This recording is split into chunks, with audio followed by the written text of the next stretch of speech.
1. Clicky. Wait, no, I lied. I wasn't ready. No! God damn it, Lord! No, That's why we can't have nice things. I'm sorry. But you guys have me. That's exactly my point. Put the knife down. I said we can't have nice things. I said what I said, Squeak. Oh my goodness. How are we all? Pretty Tired. good. Mm-hmm. I'm good. Okay. Mixed I bag. feel like a cell phone whose battery is flashing red. Quick, get the man some French fries. But I've been trying to plug a charger into my hand for an hour now. It's not doing anything. Oh, well, you see, there's not a port in your hand. You gotta... I was thinking it was just the wrong type. Did you try putting yourself in some rice? You might be waterlogged. I'll go get the bag. Just fill up your bathtub. That'll probably be easier. Yeah. That's our bathtub, honey. Not anymore. Oh, shit. I'm commandeering it. I might be waterlogged. Oh.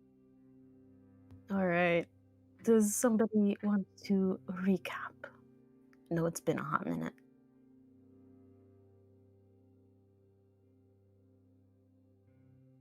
Don't everyone talk at once. Hold on, let me crack open my notes. I was gonna say I would love to, but I would be a terrible choice. Last edit on May 5th. About Yeah, right. that's. Mm-hmm. Damn.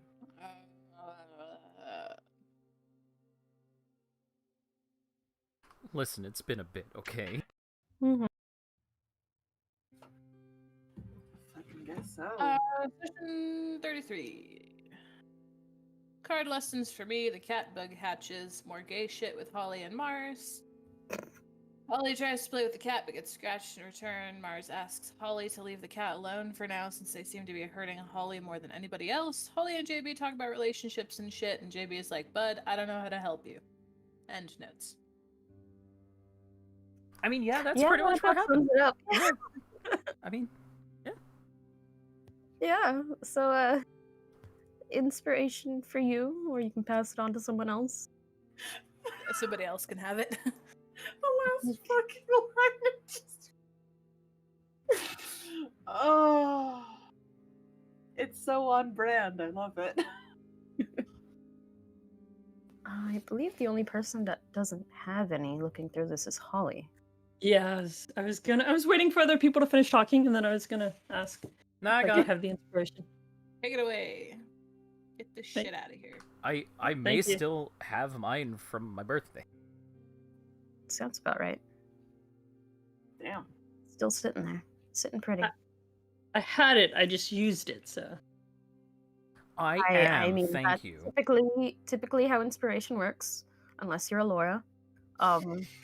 or like anybody else in this group.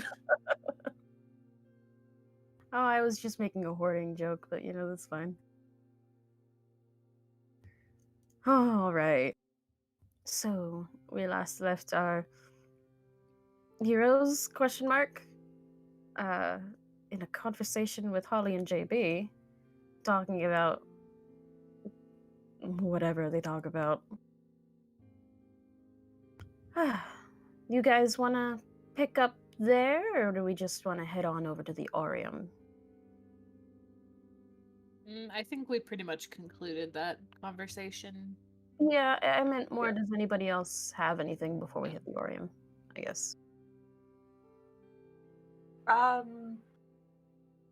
Not especially. If I remember correctly, Holly gathered a bunch of flowers for. Yeah, Emmy has something. Okay, go for At it. some point, doesn't have to be any particular time, Emmy would leave Mars's side and seek out Gaius. Oh, and ho, just ho. kind of sit in front of him and look up at him for A solid 30 seconds or so. How are you doing, little one? I am well. How are you guys? We have not spoken much. Yeah, I'm okay. I've been reading up on noticed- this. Oh, go ahead. No, go ahead, go ahead. I've been reading up on this brewing book. It's really cool. Brewing what? Alcohol. What is alcohol? Juice that makes you sleepy and also goofy. Goofy juice. Her eyes widen, and you just like, oh, I know of this juice. Yes. I see. You are looking somewhat pale. Am I? Perhaps you should add more cream in your diet. What? Am I? And he's gonna start looking at his hands. Are you feeling sick at all? No. I feel fine. I see. Then perhaps I am mistaken. I am curious, does your transformation hurt? Not really. That is fortunate. Does yours hurt? Every time. Oh. That sucks. I'm sorry. She like cocks her head like a dog that just heard something curious. Why would you be sorry? It But- gives me the ability to protect what I care about. Yeah, but you have to go through pain to do it. With me, it's like, like taking off a shirt. You wouldn't understand that. You've got a backpack. It's like taking off your backpack. Yeah, Only person in the world that wouldn't understand that analogy. yeah. It's like taking off your little backpack. It's kind of freeing, in a sense. Like a weight's kind of off your shoulders. Like you're Yes. really, truly free. I can understand that feeling. Mhm. Backpack is restrictive. Mhm. But the backpack also contains many things that I need. Mhm. Does your transformation limit you? No. In fact, it kind of helps me quite a bit. It's like, maybe that's the wrong analogy. Because while I'm transformed, I can fly. I sense things easier. I mean, I have better balance because I have a tail. And there's many positives to it. There's no real negatives to it. In fact, the only real negatives is I have to go back to this form.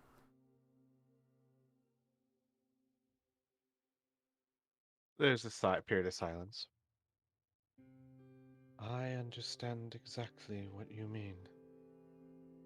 This form is small and has no money. Sorry, I couldn't resist.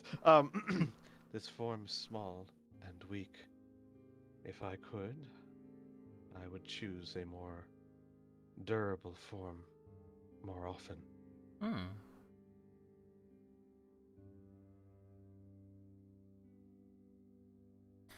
That's very interesting. Maybe we're more similar than I thought. It would seem.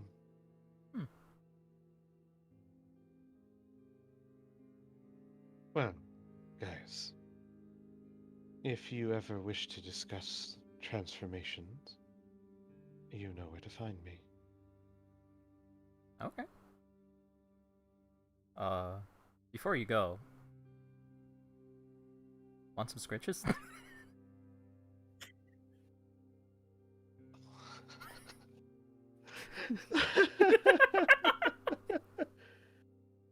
God, guys, you can't just ask people if they want there's like Emmy looks at the ground, and then your mind is like, it is acceptable for pack members to ensure that there are not parasites on each other. As she like walks over to you and sits down. He's gonna pet her.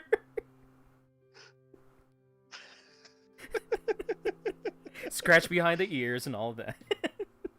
You mean groom her for parasites? Is Yeah. what you meant to say. Yeah, man. Totally. Totally.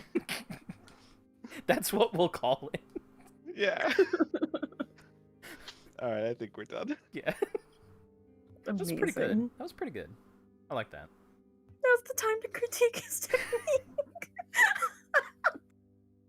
Jesus. Oh. Oh. Shit. There you go. We're on the actual map. Doi. Hard to critique technique when your leg keeps kicking. Yeah. Oh. I love that I called it Goofy Juice. Mhm. Yeah. Best part is that Emmy's familiar with it. I am 99% positive no one ever used the word alcohol when she drank it. So when she said that, she's like, "Oh no." Yeah.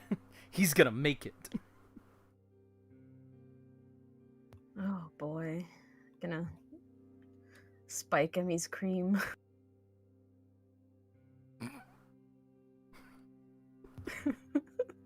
You called him Ashy. You called him Ashy. This is what you get.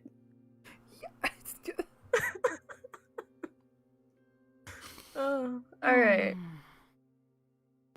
So, any final things before we hit that Orium? I'm good. Going once.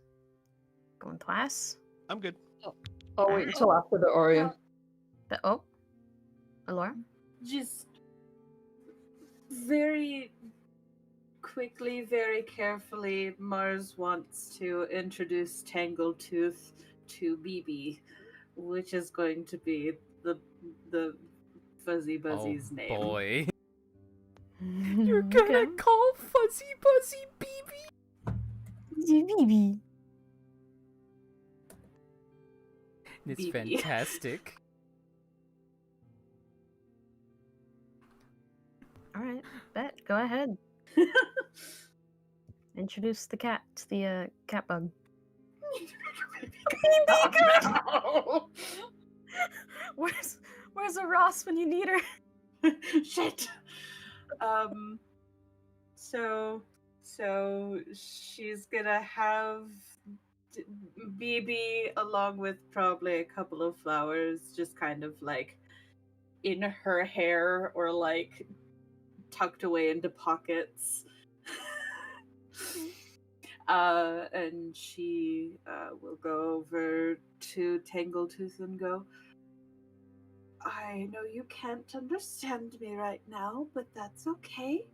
We're just going to have a small introduction because it's important for everyone to know that everyone is friendly and not food.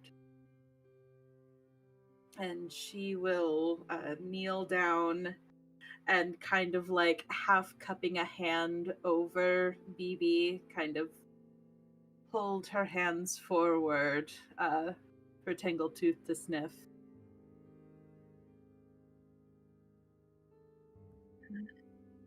Tangletooth would sort of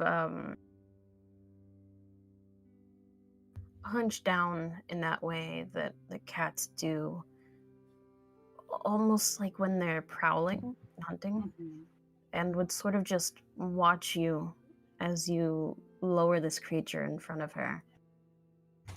And then This is a friend. As if enunciating it is going to make it clearer for the animal. and there's just a "Rawr," as she looks towards it. And looks Hang on. forward. Uh-huh. Is it insight or animal handling to figure out what the fuck that's supposed to mean? Probably animal handling. Oh boy, okay. Hey! That's not terrible. Okay. So she's not being like aggressive at all. Mhm. It's more like a what the fuck? Mhm. And just stares at BB. Leans forward a bit and still watching you. Okay, Oh, Oh. awesome. we're back. Oh. Oops. Fucking whoops. Oh Um, no. Ob's disconnected. The last I Uh. heard was she looks at you because she is still cautious. Gotcha. Are we back up and running now? Correct. All right. So, Essentially, Tangletooth is still being cautious of Mars. Pretty much watches her as she leans forward to sniff BB and see what's up with this new creature, and then just backs off. Mars kind of pulls BB back and will continue giving little gentle pets and scritches. Oh, this would be so much easier if I could speak with you myself. We'll work on that. We'll get there, it's fine. Hmm. And eventually she stands up and will hold out a free hand to try and give a pet or like give food and then offer pet. Animal handling. Yep. Hey! All right. It's the So- food part that did the trick. Exactly. She goes forward and takes the food from you. And as she doesn't seem like she's immediately going to run off with it, as she usually does, you're able to take the opportunity to give some quick scritches. Yay. It is grooming. Just because some of us can't accept our feelings, that's not an issue for the others. I'm sorry.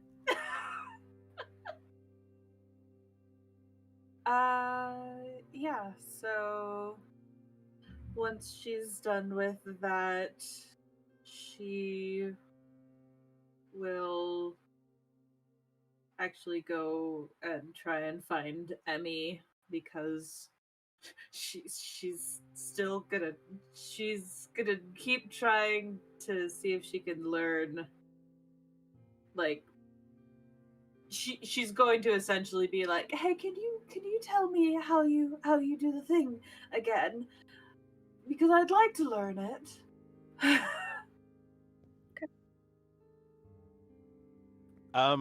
Emmy knows exactly what you're talking about. Could you refresh Squee? She wants to learn how to cast Speak with Animal. Yes. Okay. Yeah. I knew it was a spell. I couldn't remember which one I was teaching you. Yeah. Emmy would nod. Of course. I'd really like to roll to see how good Emmy is at teaching. I don't really know where, like some characters, like Tally, I would know. Emmy, I have no clue. What would you want me to roll? Like, how good she is at teaching this kind of stuff. Well, considering this is something that you have from your class, we'll go off of your mod, so wisdom.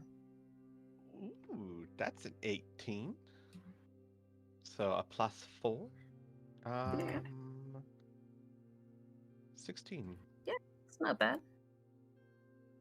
So I'll say that Emmy's blunt, yet not unkind manner with Mars is not horrible to teach. Like, she'll point out where you're wrong, but she won't be very tactful about it. But she's also very genuine and it's not judgmental. Just it's like that weird thing of like you're doing it wrong, and it's like not kind, but it's also not judging. It's just telling you. Very matter of fact. Exactly. Mm-hmm.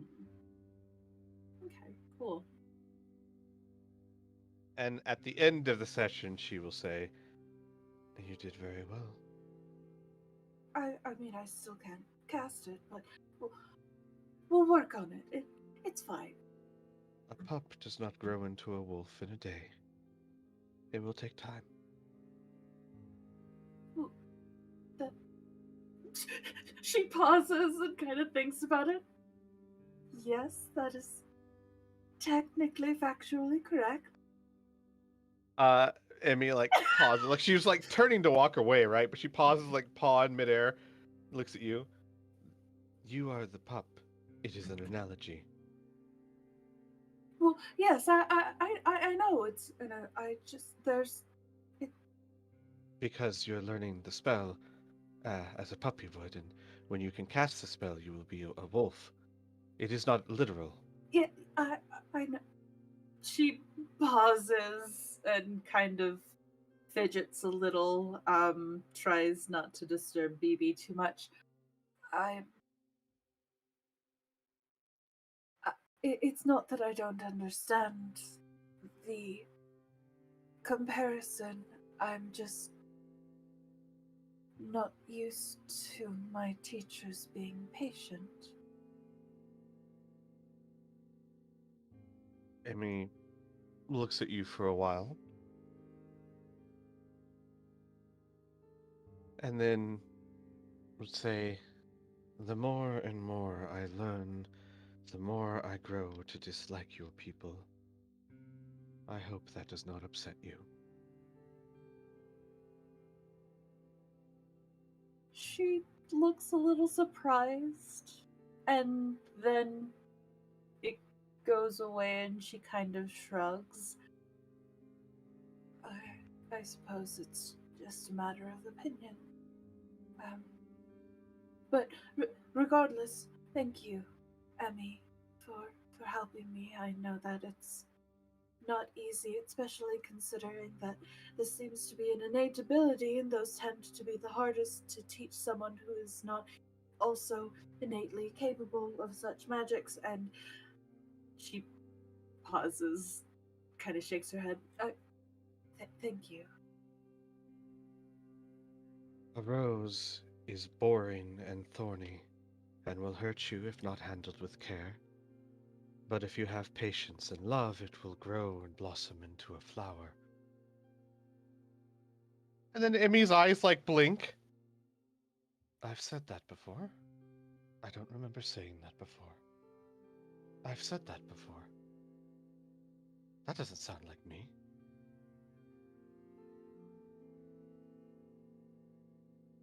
Like, she's talking in your mind, but I don't think Yeah. she realizes she's still talking in your mind. Yeah, Mars is gonna do a quick, like, going through the Emmy Rolodex has of, like, never said anything like that. That is flowery talk. That is... Nah, that's not literal Emmy. flowery talk. Mhm. Maybe it wasn't to me directly. I don't remember you having mentioned that kind of say before. Emmy shakes her head. No, I haven't. I wouldn't. It feels distant. But I know I have said this before. She looks kind of unsettled. I need a moment alone. I will catch up with you. Oh, all right. And as she starts walking away, in your mind you hear, "It is a good analogy, though." It is.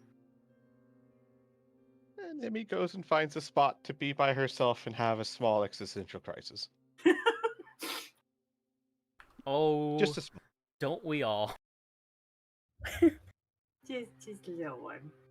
We get a existential crisis counter on the screen. I mean, I don't think we have space for that. we could, I guess. Let me just. Please don't.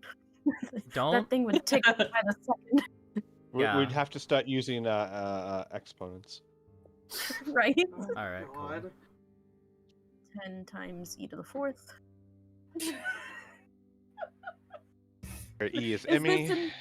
this is this including existential crises that we've had previous to this, or are we just starting from right now? I- Because if so, What are you, some kind of monster? Okay, listen. We're on, what, session 33? This is session 12 that is streamed. We can't go back and count everything. That attitude. I don't know. I'm pretty sure Katia has notes of it somewhere. Bring me the list. She knows me so well.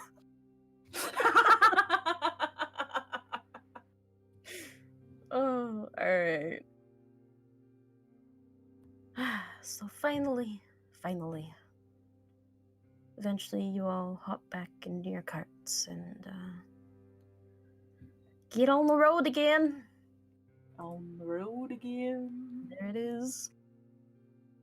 Make your way to the Orient. Round.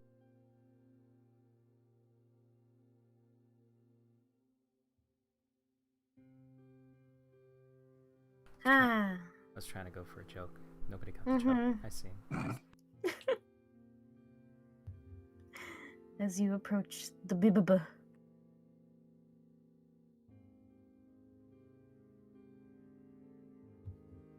You guys go ahead and head on in. The shop doesn't seem like it has anything different since you were there a few days ago.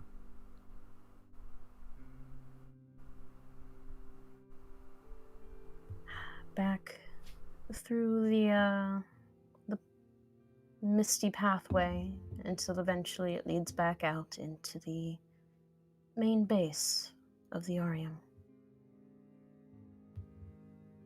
As per usual, the typical hustle bustle of a myriad of people going down never-ending hallways into numerous doors that who knows where they lead.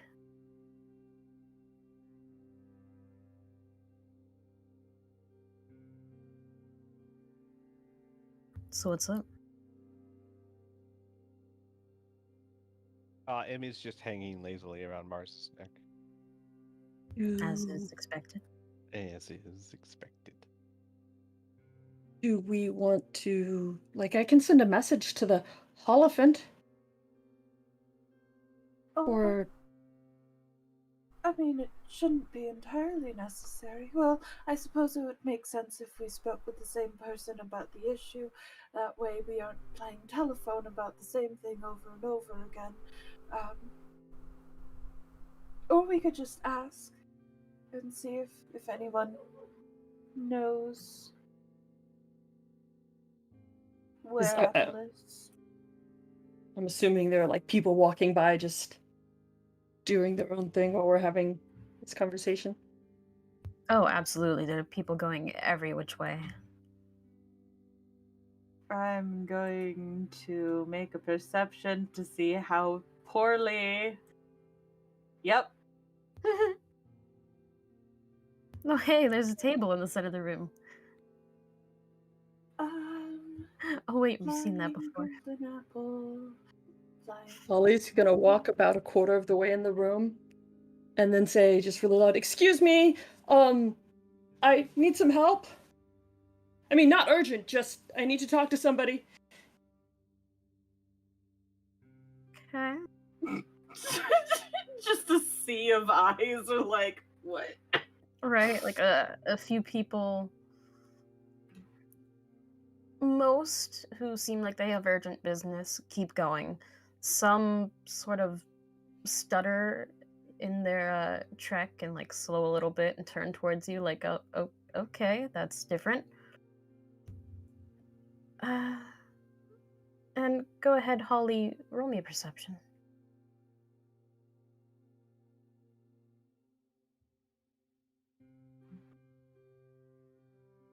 Oh my god. Wow. Yeah, okay, that's fine. So yeah, that's what's up.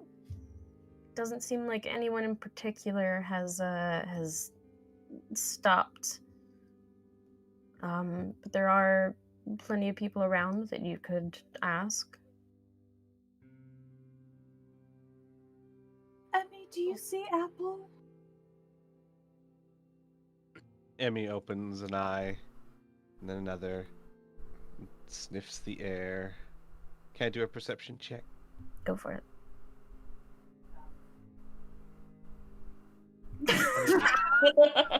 Oh, fuck yeah. Dang. Emmy, Emmy's known. Emmy, you Mhm. you know this elephant thing that you don't trust. You open your eyes and you give just the gentlest of sniffs, and you're like, oh yeah, they're over there. And Oh, go ahead. oh no, yeah, sure enough, as you look over to where you sniffed, Apple is sort of just hovering upside down, stopped watching Holly.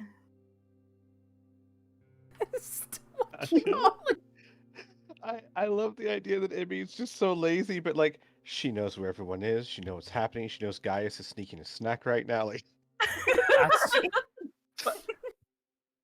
you, jerky's good, okay. Emmy would sniff the air, nod, look directly at Apple, and say in Mars's mind, she is up there, staring at Holly. Where? Emmy like points nose.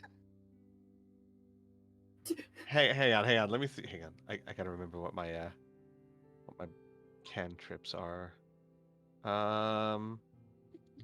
Not throwing a magic stone. Oh, That would end well. No. Yeah, nope, just points. I was thinking if I had like a minor illusion or prestidigitate. Nope. Right. Eventually, we'll say Mars is guided in the correct direction. Oh, Holly, like taps shoulder, points with actual finger. It's usually much And more then- effective. and then she will wave at Apple. And Apple just smiles, watching all of you, and slowly floats her way over, still upside down.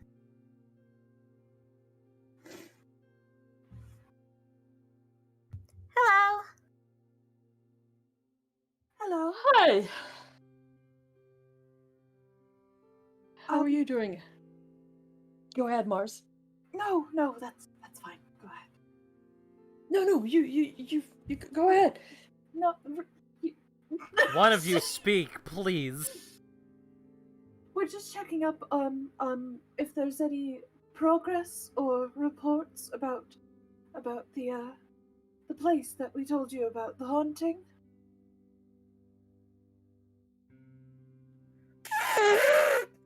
Oh my god. I love doing that. Oh, yeah.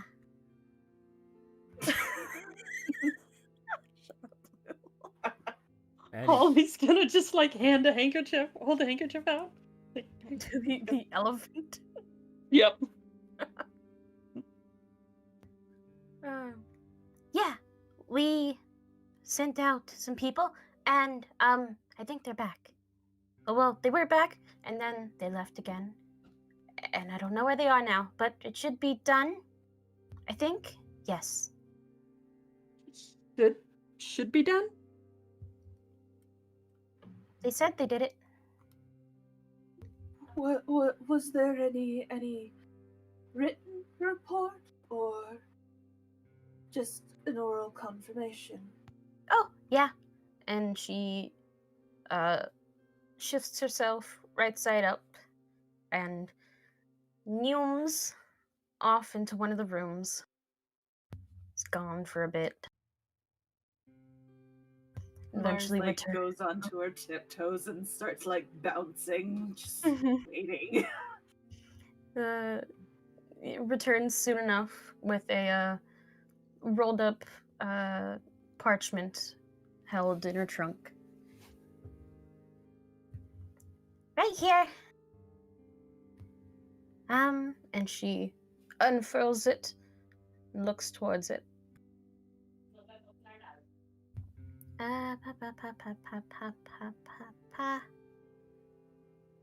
Yeah, no, they did it.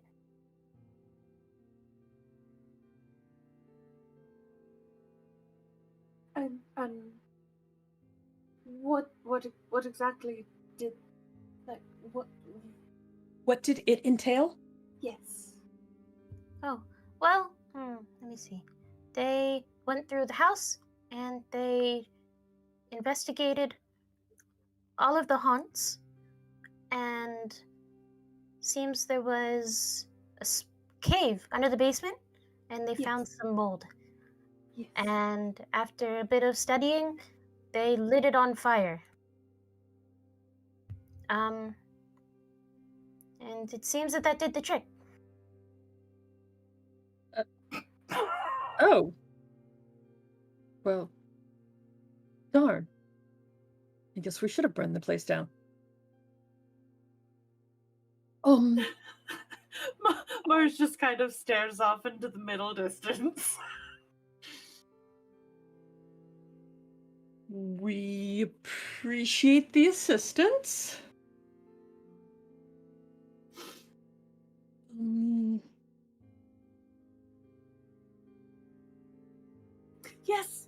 Yes, thank you for assisting with that. Yes. Thank you. Was there any other damage to the house itself? Or just the almost lich?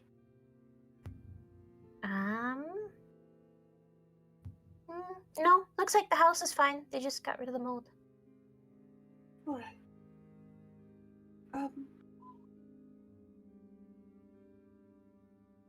Alright. Thank you for applying a perfectly simplistic solution to an overly complicated problem. Just starts gently tapping her fingertips together. Oh, just to clarify, the mold is gone, but the other haunts, are they still there? Oh, Or no, the mold was They the were- source, and they got Got rid it. of the mold, and the haunts are gone. Interesting. Maybe I was right. Maybe we could flip that place.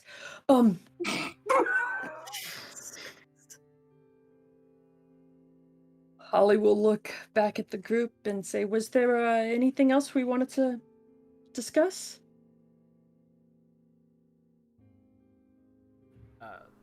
I'm good. Not from me, no. The idea of actually fucking trying to flip that house is just hysterical. I mean, it cool. is very pretty. The stained glass windows in and of itself would be just Haunting. Well, depends on the Do you aesthetic, imagine- Okay, fuck off. Can you imagine the haunted houses you could have there every Halloween? Right? Everyone. Weak as fuck, considering you got rid of the haunts. No, you just have to employ people to actually be the quote-unquote haunts. Sounds terrible. Right? Oh yeah, by So, the way, also it's on a crumbling cliff that's gonna fall into the ocean at any moment. But don't mind that. It's fine. I mean, that's part of the appeal. Ah.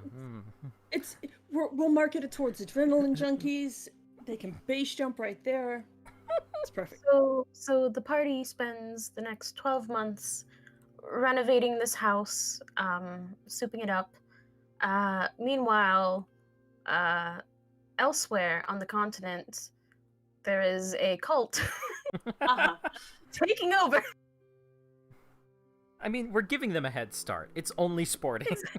I don't know. That sounds a lot like not our problem. Yeah, Right. guys, no. Obviously, it'll be fine. Like, we're running on Skyrim time. Like, if we're not there, the event isn't going to trigger.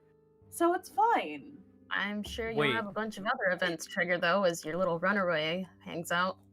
Wait, so Look. if we're on Skyrim time, that also means that we can stand in the same place and wait for several hours, right? And not have our hunger go down? I mean, I mean, you can stand in real life. You can Theoretically, stand No. in one place and wait around for a few hours. And not have your hunger go down? Yeah. depending on how recently you've eaten. Mm-hmm. Okay. All right. Cool. So in real life, our hunger would actually increase. That's Look, what I all you meant. have to do, you Fuck turn on cheats, and then you shift click yourself and disable need decay. Exactly. Thank you. Wow. So simple.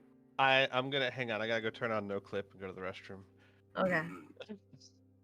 No, I'm not going anywhere.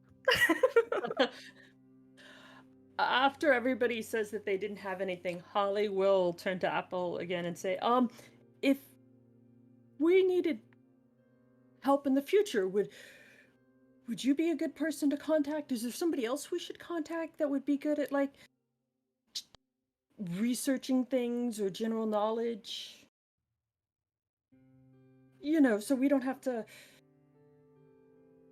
spend all of your time going out, your people's time going out there to burn something that we could have burned ourselves, and, you know, it's just more efficient that way.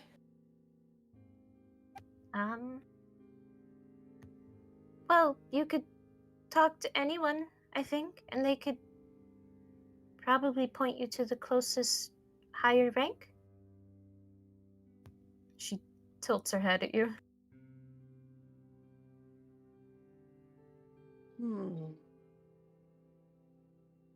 Or you could Okay. go to fuck, God is blinking. Hold on. Apple just swore. What? Apple blue Emmy screens. Emmy knew Anytime- she wasn't trustworthy. What do you hold on. I just need to specify.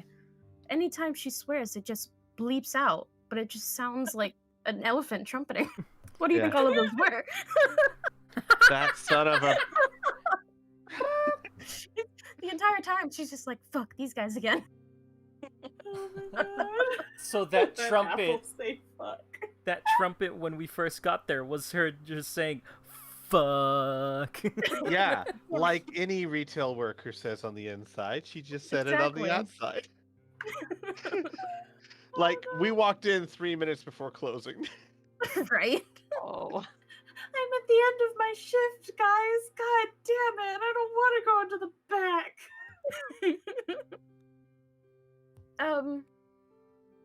Oh, right. So she continues on. Or you could go to Aura, Who? the city. Aura? Allah? Aura? Aura. Mars slowly pulls out a map and unfurls it. Holds it out to Apple. She looks at the map. Looks at you. Where would that be? Nowhere there. Well, I mean, hold on. And she looks over the map.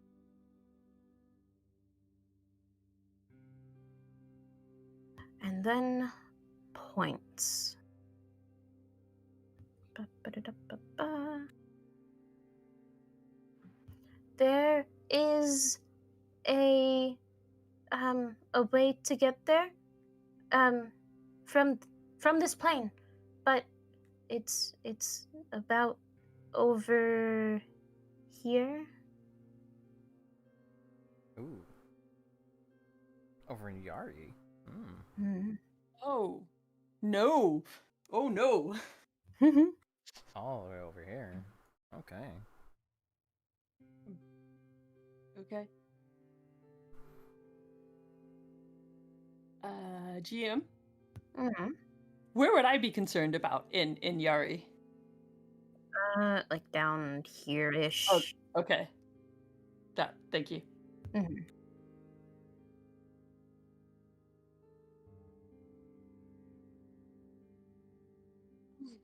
All right. Okay, that's a bit far, but we'll keep that in mind. Thank you, Apple. You've been very, very helpful and very considerate, and we appreciate your time. You're welcome.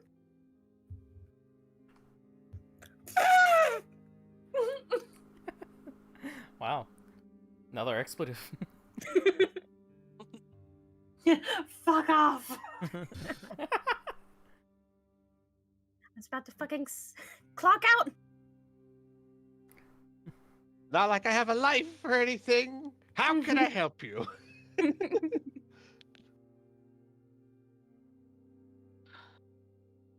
gonna be more like right here. Right there? Okay. Well, for Holly's thing. Okay.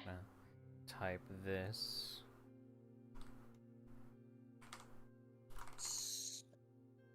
So. Are you typing out Holly's thing? Holly's stuff. Holly technically. stuff. Oh, so close. But, you know, there. So there wouldn't be anyone here that we could see or talk to that might be knowledgeable or could like research some old books or textbooks or something. Well, I mean, this is a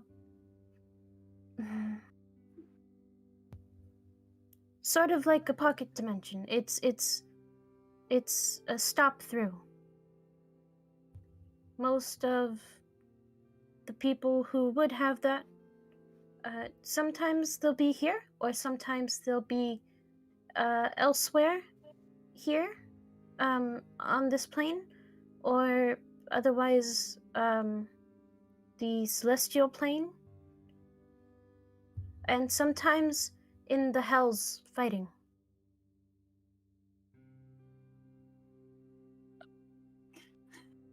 Okay. So we'd have to be lucky and get here at the right time. Or would we be able to leave a message with you to get to somebody that would be able to research it? Please? Okay. I mean, not now. I will definitely let you know when we have things. It's just, I mean, Mars would've- like puts a hand on Holly's shoulder and looks over at Apple.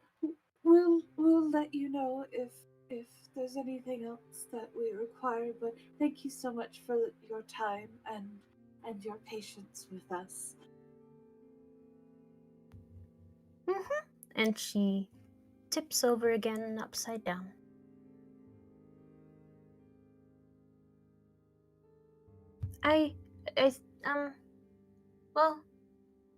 I'm usually here. I like to go through all the doors. So, I mean, if you can find me, I might be here. Oh, question, Apple. Do you like apples? The fruit? Or is there something else that we might be able to bring you? Oh, you don't have to bring me anything. Well, I know it's not a requirement, but you have been very helpful in it. I just thought it would be nice. Oh, Some people like to show their appreciation by giving others gifts. Or tokens of appreciation. Right. I don't know. Anything is fine. Oh, well then, for now, Mars will take one of the many flowers that she currently has just kind of like throughout her mane of hair, and she will carefully slip it into Apple's braid. Okay. I hope you have a wonderful rest of your day. And she will turn to everyone else and say, is there anything else that we need while we're here?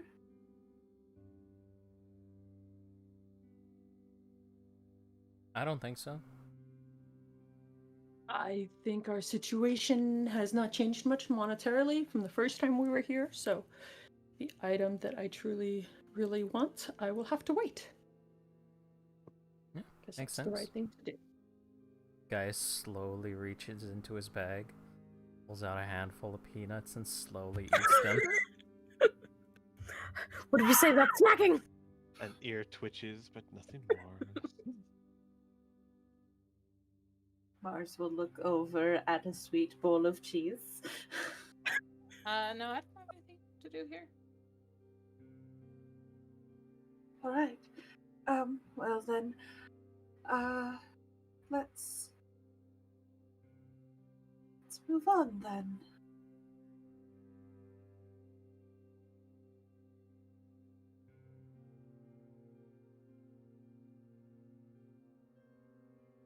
Okay.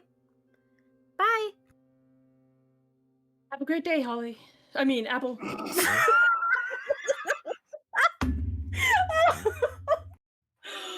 Oh. Crystal will now be playing the role of Apple. I looked really quickly at the Holophant. And...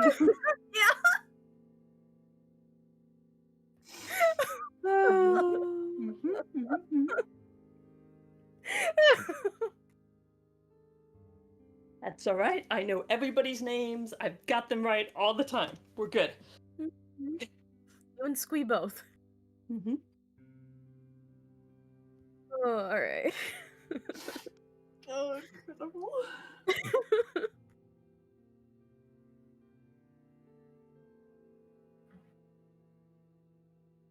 My goodness. She waves at you all with her trunk and floats off.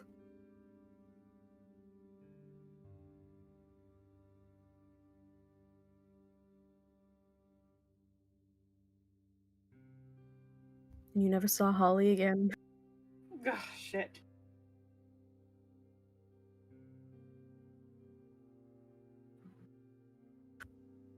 Not everyone at once. So now we head back to Heda, or up to Heda. We haven't been there. Yeah, we haven't been there. Yeah. Okay. So, because that's a long journey, in a day or two, Holly wants to have a conversation with Gaius.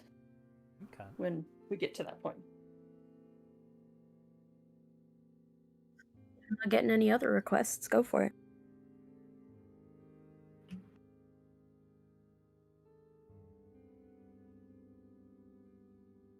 Well, so Holly, sorry, I'm just trying to get back to my notes.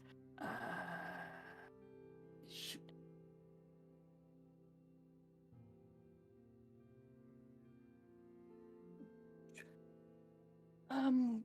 Gaius, you said you had a...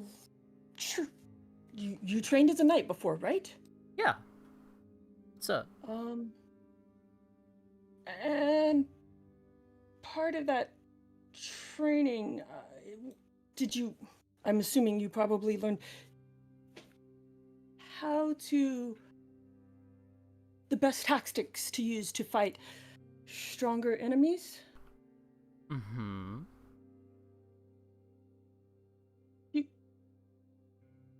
Do you have any?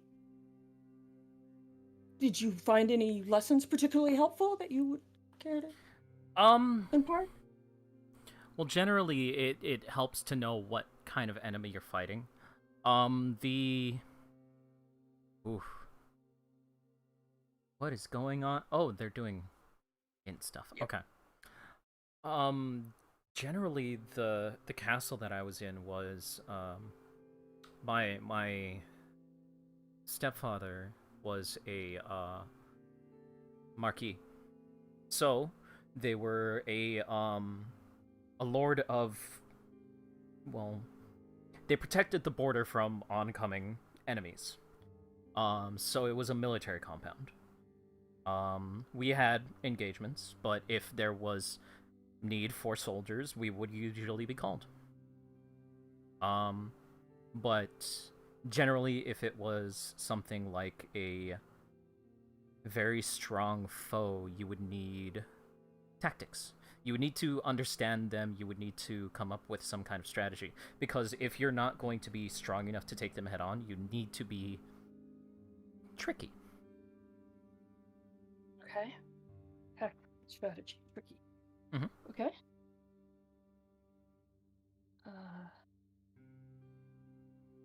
Sometimes it's dependent on like being able to catch somebody off guard, flanking, stuff like that. It really depends on the type of battle and the situation. What situation are you trying to deal with? What are you thinking? Oh, it's just the group that we're going to go talk to, the Mistress of the Seven and that brother's cult, that did the Sanhedrin ritual. I see. Yeah, we still don't know much about that. Yeah. Yes, that and we should think about our tactics before we go in. To fight this group that we don't know much about. And we need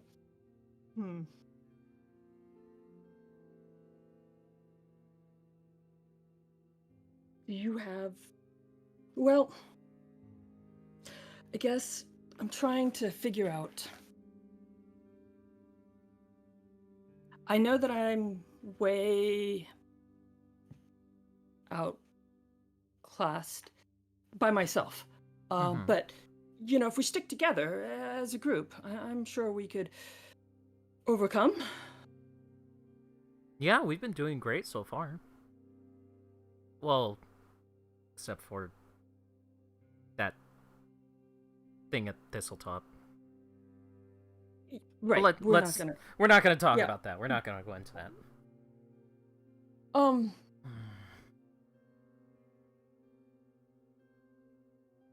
Guys kind of grits his teeth and shakes his head.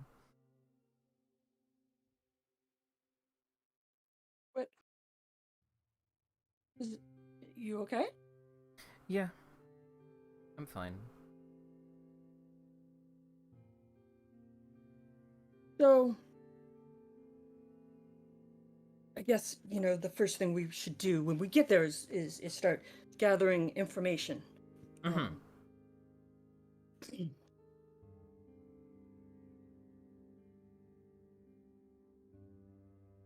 You can see Holly's kind of struggling. It's like she's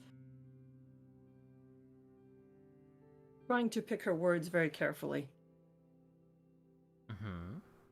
And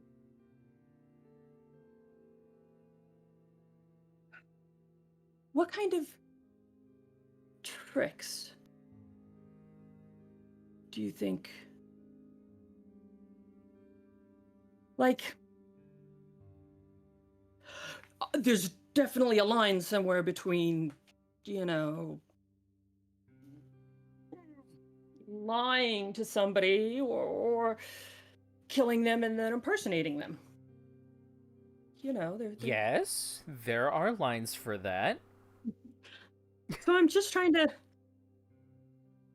You know, where are we on that scale, do you think?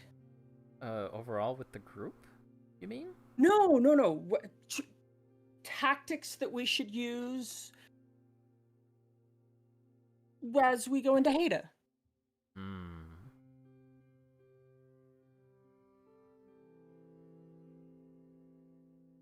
You know, the way that you're making it sounds like we're going to war. Do you think we're going to war, Holly?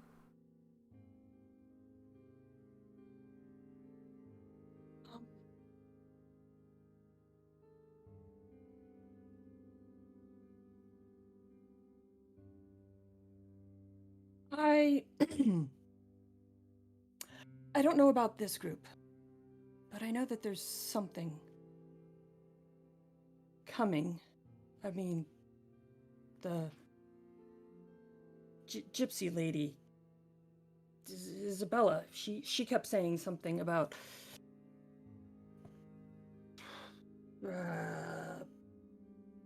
fighting and good and evil, I think.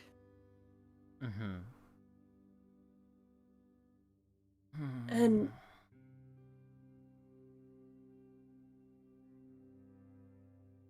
I know that I'm not very good at strategy, and you're the one that's been trained out of all of us. And Holly kind of looks around. Do I see anybody around us? Is there a bird following us, or? Well, did you peel Gaius off away from the group? No. Are we next to the group or something? I guess we are kind of next to the group. Okay.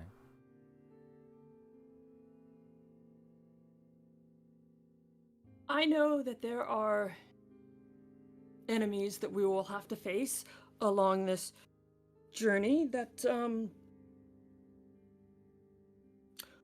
are stronger than us, and we won't be able to fight them alone, but I'm just trying to think of...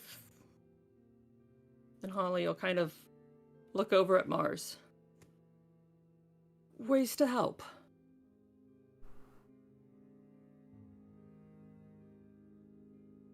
I understand that. Why are you looking at Mars? Nothing. No reason. Are you... Are you interested in her?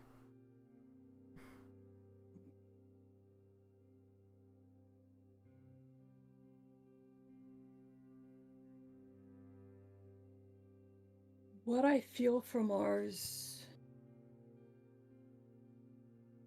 I think Mars needs a friend. Mars needs some really good friends, more than Mars... more than anything else at this point in time.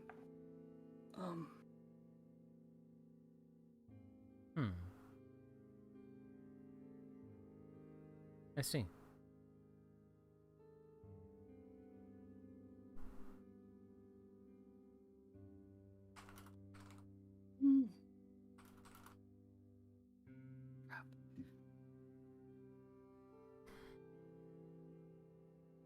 Give me a second. I'm thinking of something.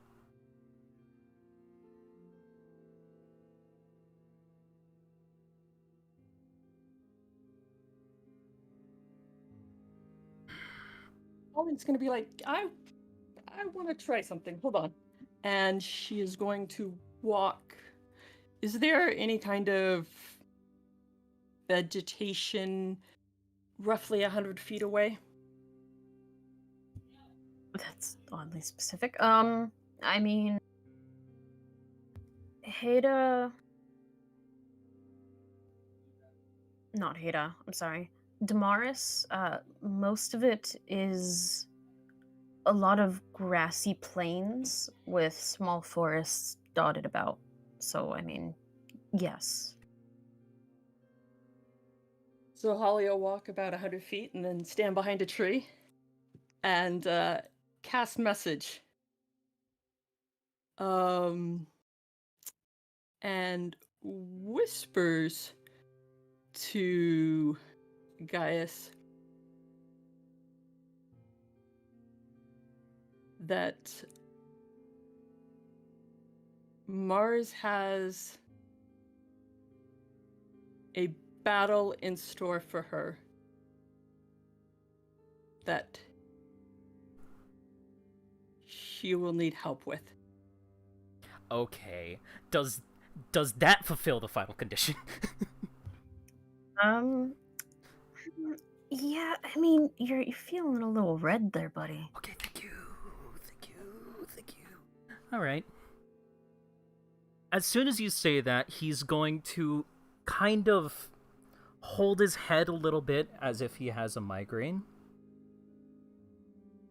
And then he's going to open his eyes and stare at you and motion for you to come back.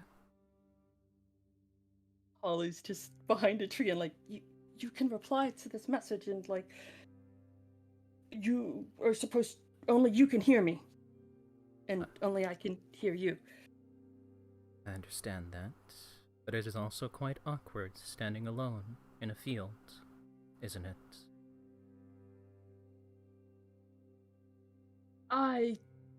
Yes, but there are ears about.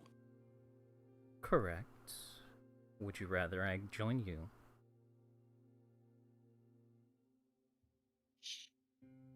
Sure. Let's go for a walk. How pleasant. He's gonna head over there.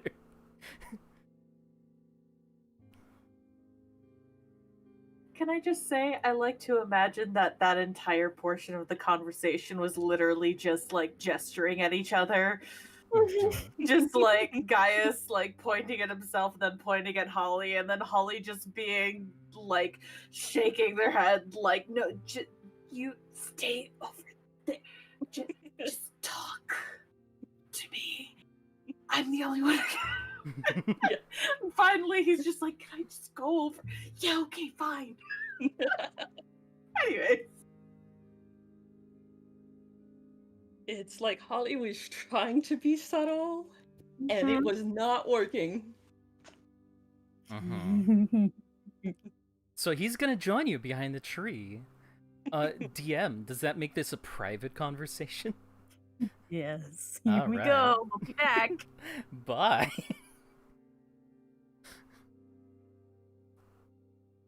Oh boy. Alright. Go for it. He will join you behind the tree, saying, well, what direction do you wish to go? And you mentioned that somebody needs help.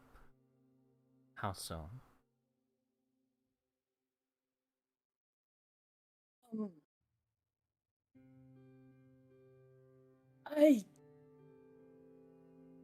They are... You remember me asking about...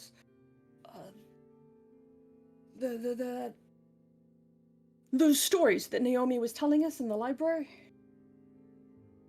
And... My perception can sometimes be faded. Can you please describe it to me? The Pale Thief. I hope he's not around. I hope he can't hear this. It's fine. The beast. What of it? I call it the Cheshire Cat, but, it does not... They I don't think they have Mars's best intentions. Well, of Think- course not. They wish to devour Mars. We need to try and sever that link. Hmm. That will be can't- complicated without information. That's what I was asking, trying to talk to Apple, but maybe I'll just send him a message later. I can't just sit by and let it happen. I can't just give up. Like, I can't give up hope. There's got to be something. Hmm. Well, there is something. Just depends on if you're willing to do it. What? Naomi mentioned that the cat, as you call it, the beast, only reveals itself once the target is primed and once it is dead, ready for consumption, correct?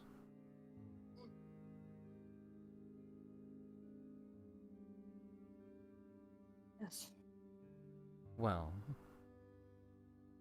resurrection spells can be pricey, but it is a way. Like, you would, like, die and then have to resurrect her from. Yes. There's gotta be a different way. Well, there probably is. That's just how I would do things. It is Okay. the simplest. I mean, Gaius would probably try and figure something out. But not me.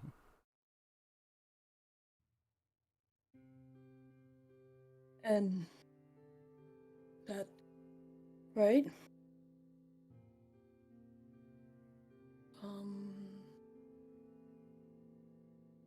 And just for sake of clarity, you Mhm. mentioned Gaius, and so your name is. You may call me Cry. Right. Okay. Mhm. And I must thank you for weakening the bonds of this celestial prison. Oh, fuck.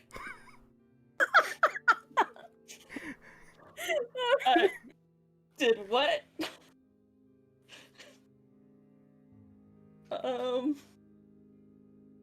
You're welcome. Mm-hmm. I owe you. Awesome. Mm-hmm. So, And- I will attempt to help you in this endeavor. If this is amicable to you, of course. Will Gaius?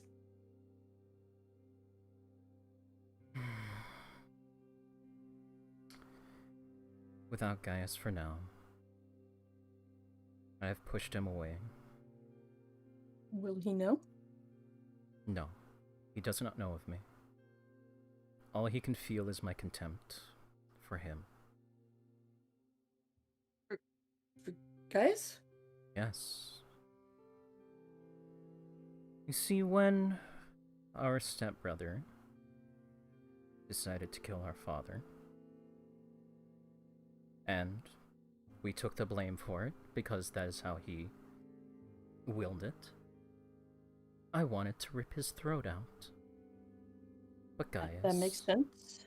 Gaius being the coward, decided to leave. He denied himself a battle.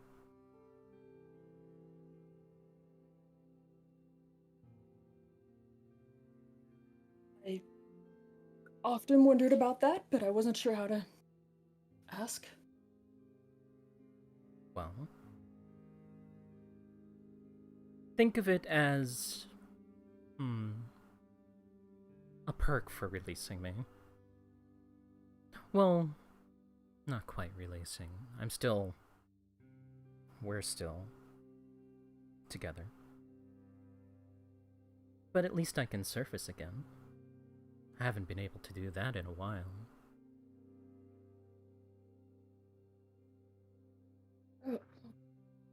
Okay. And be clear, your intentions with Gaius, I know you said you have contempt for him. You want to leave and be separated, and then that's it, right? Gaius will be okay? Oh, In his normal... I can't leave. We are two sides of the same coin. Okay. I just wish to stretch my legs a bit more.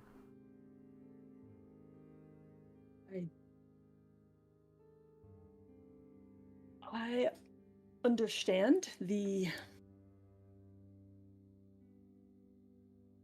ways that people can find themselves in order to fit into society, even if that group is one that wants to cast you out. Mm-hmm. But I do agree that whatever's happening here, we don't necessarily need... We need to play by the same rules. Absolutely. I am simply offering you a solution if that is the one you wish to do. I will take care of it, if that is what you wish. Of course, we will need to take care of this beast together, but afterwards. And if you do not wish to go that route, he's just gonna shrug. I will still help you. I think that is an excellent plan B. Fantastic.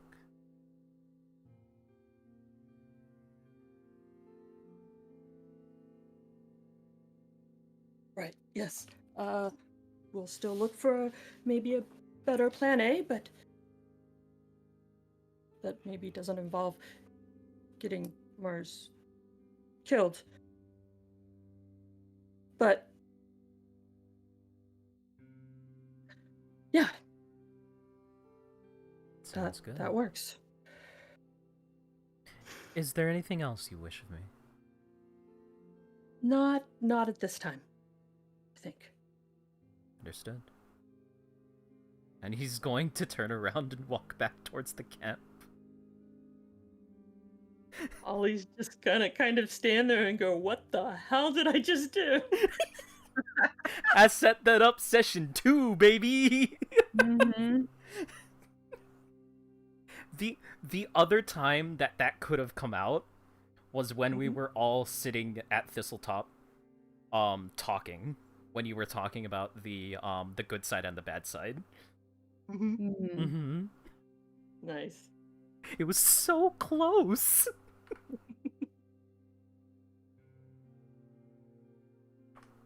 Let's go ahead and join the others.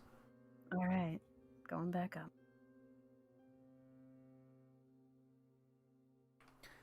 So Gaius is going to head back from the tree, then head towards your guys' direction.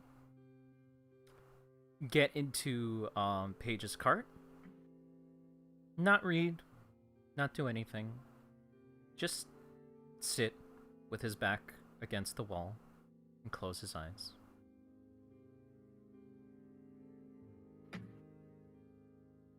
Does Mars notice? Nope. Nose buried in book. BB Ollie's- currently just like laying across her chest.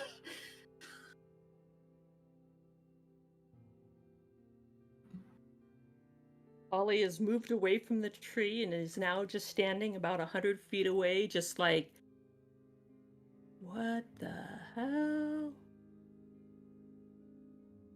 Oh, why did I even roll? Emmy's aware of everyone. Dude, your Emmy path is- was a 20. Emmy is canonically omniscient. Mhm.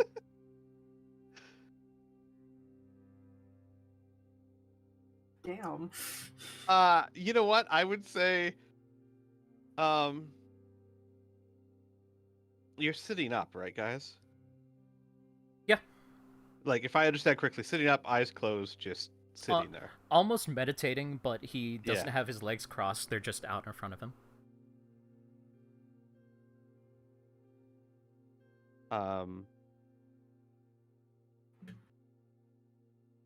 Trying to think how Emmy would feel.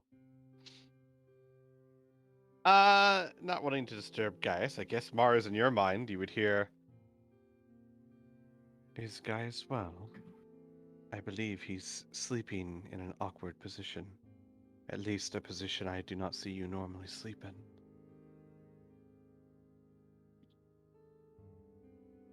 It takes like a solid minute for her to react, and then there's kind of like a blink and. Sorry, what did you say?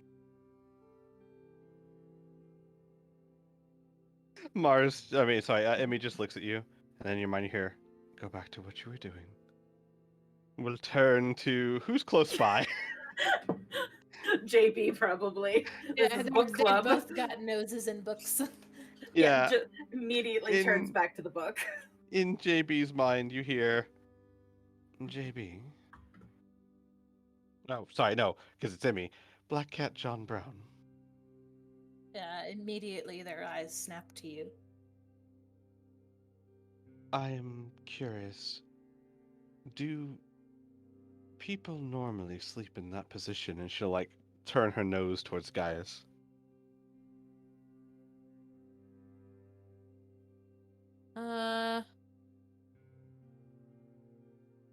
They study him for a moment.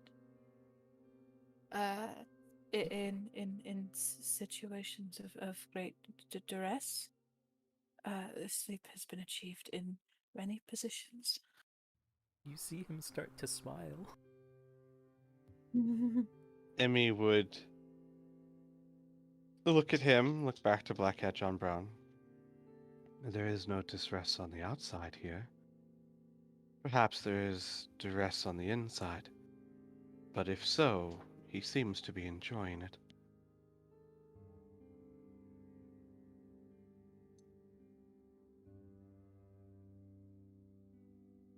They look back and forth between the two.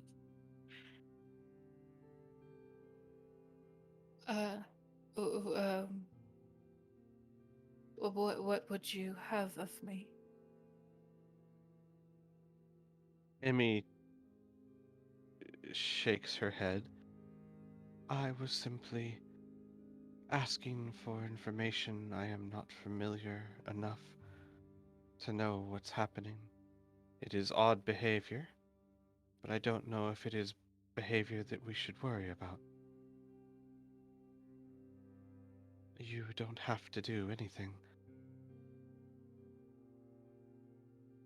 They duck their head, and you see them disappear again behind their book.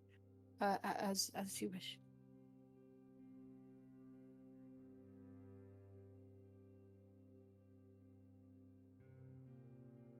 Finally, I guess, in Gaius's mind, "Are you all right?" He will open one eye and look directly at you. "I am absolutely splendid. I am simply breathing. What is it you need?" There's a long pause.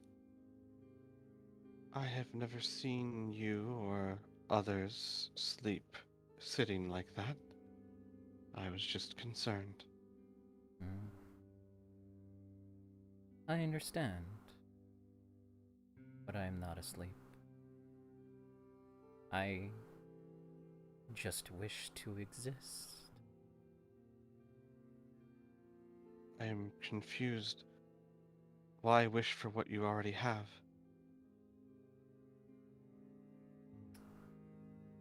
because I've been denied it for a long time.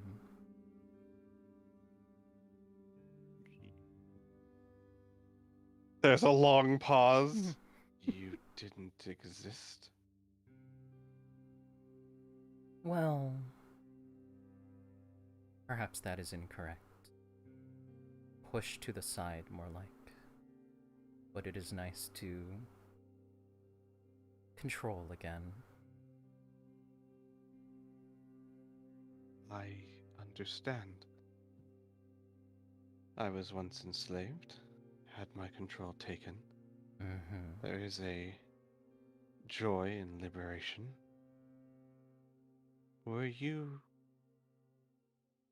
Was your control taken from you? Somewhat. I It's am how very sorry. it's how it always has been. One of us is always present.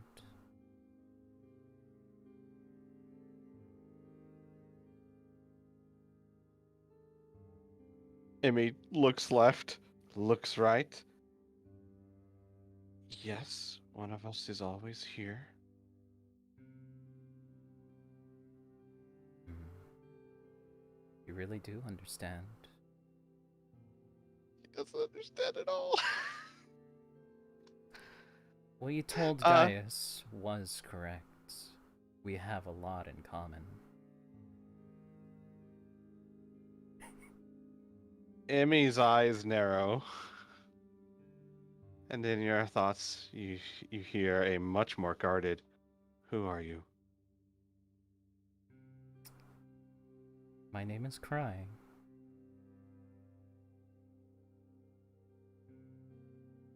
DM, Mm-hmm. I would like to sniff the air.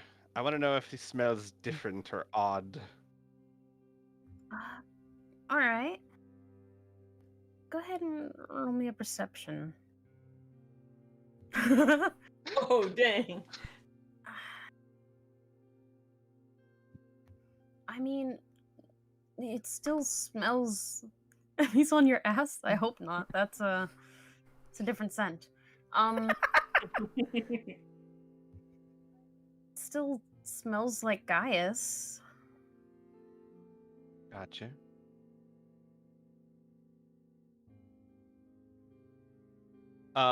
She sniffs the air, and then in your mind, you do not smell different. You exist inside Gaius's mind. We both occupy the same vessel. How many of you are there? Just the two of us. Perhaps you really didn't understand. Unfortunate. I know what it is to have others in your head. I also know it is not the most pleasant experience. Have I spoken with you before? No. This group has not. You almost did. At Thistletop. And again, when that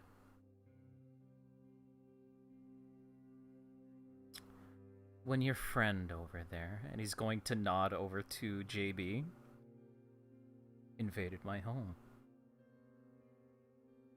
I was almost able to shove them aside and take over again. Shove them aside. Yes. This is not Gaius's will. No.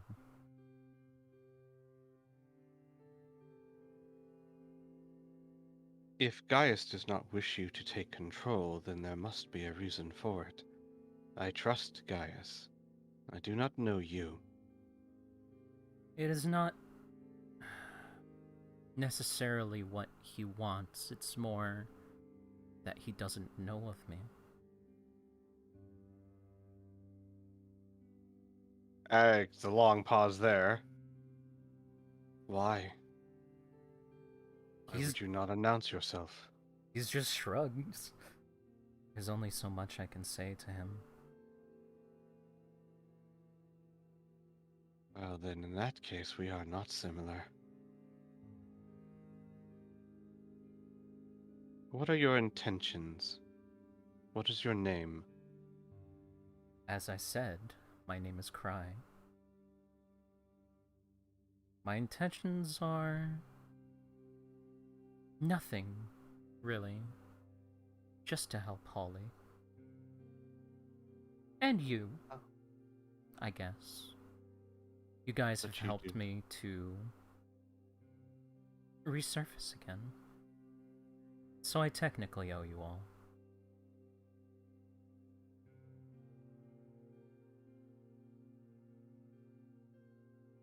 That was a long pause.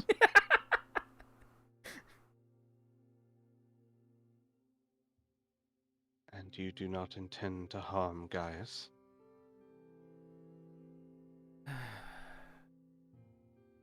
Holly asked me the same thing, and I will give you the same answer. I cannot harm myself. We are both sides, two sides of the same coin.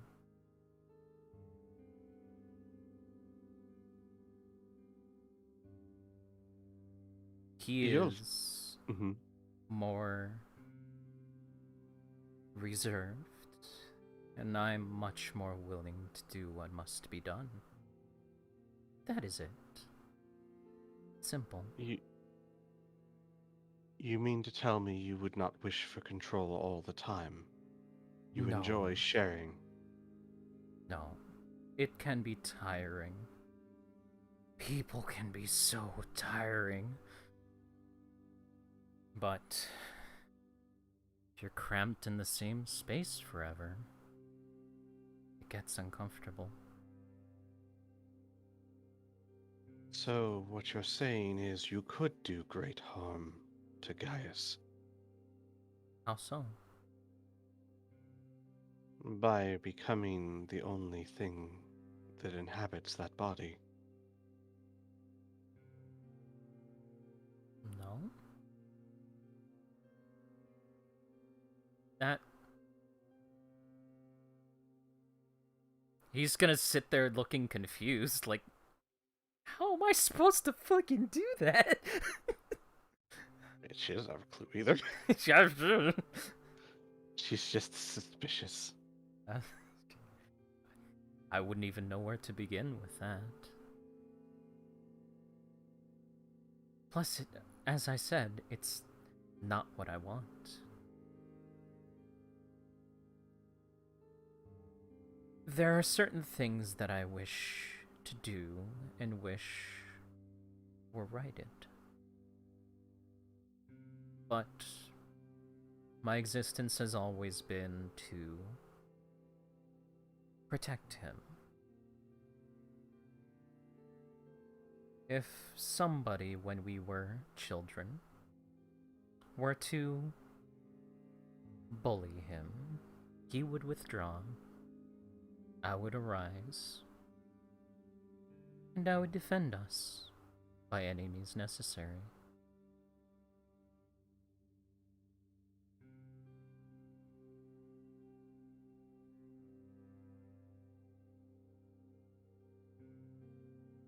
There's, again, a long consideration.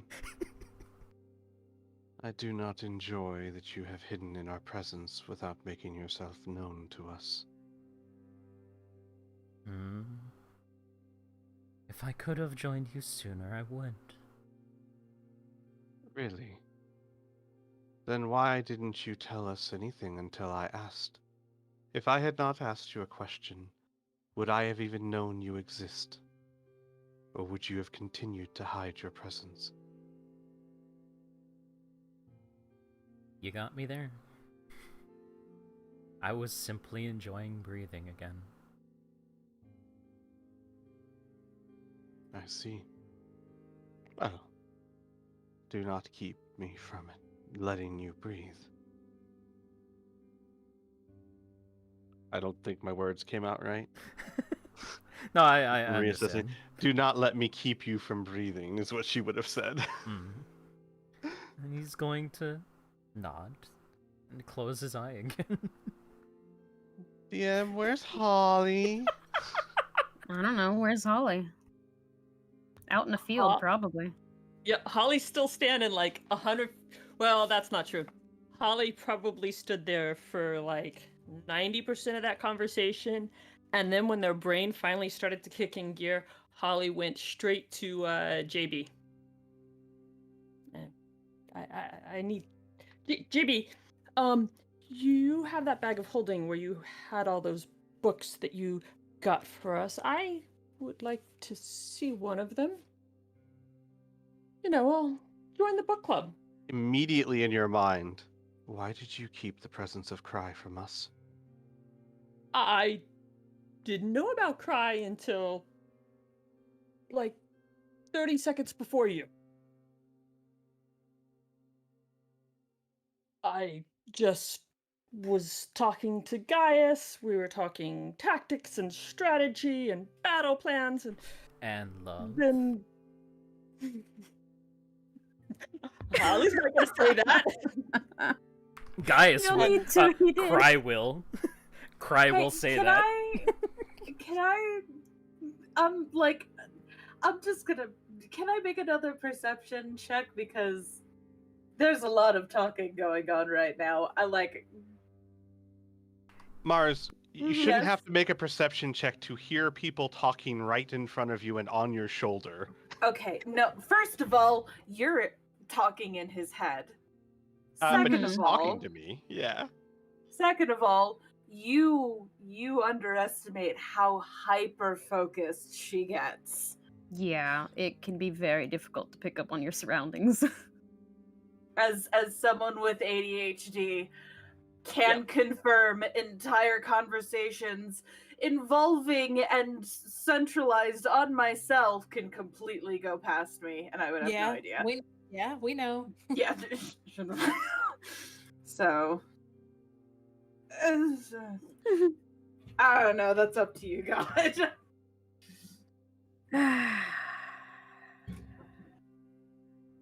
If we're going with hyper focus, I'm gonna say that an 11's not enough. Yeah, sure. So no, she's just gonna keep reading. Holly, you get there's a brief shuffle as JB pulls out their bag and you are handed. They look back up at you. I have many books. Which would you like?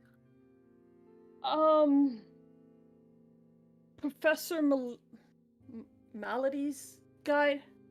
Malady? Professor Malady's guide. They nod and produce the heavy book for you. Thank you. Yes, of course. If you no longer wish to carry it, please return it to me. I just wanted to check something real quick. You know, it's everybody's reading, so I figured I could use the time to study up and learn about different parts of magic that I'm not used to. Would you like some help with that? He says with his eyes closed. I'm just trying to get a basic understanding. If you can help, sure, absolutely. Fantastic. He's gonna get up and head over. JB's gonna keep an eye on this. Holly flips to the back and is looking through for, you know, are there spell names in the index? I don't even fucking remember what book this is. Hold on. Professor Malady's Guide to the Undead, a Necromancer's Handbook, 3rd edition. Is that something you came up with, or is that something I came up with? Because that does not sound familiar to me. Something I came up with. Huh.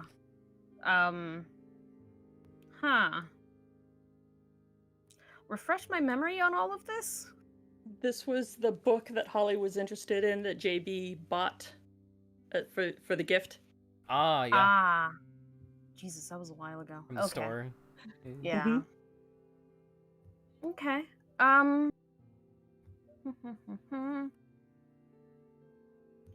Less in index of spells and more a setup of, okay, here's an introduction. These are basic things that you need to know, so on and so forth. Here's some beginner spells. Figure out your shit. Do better. Okay, here's some better stuff. Okay. What exactly are you attempting here? Oh, she wants to learn about resurrection spells, and it's not something. It's something Holly's gonna have to work up to, but you know, it's always good to see what you're getting yourself into before you get yourself into it. Hmm. And in lieu of that, study. Okay.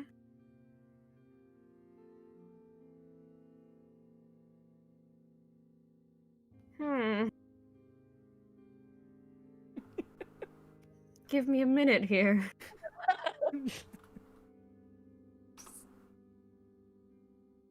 Oh man.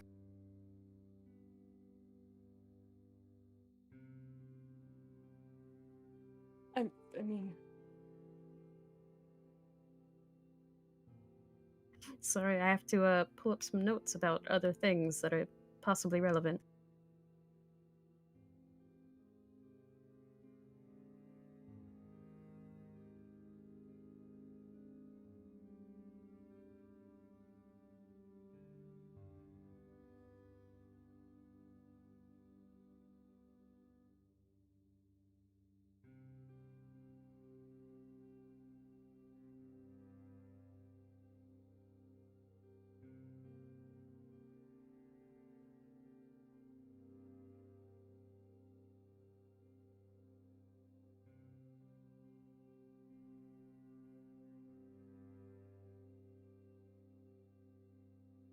Okay. So,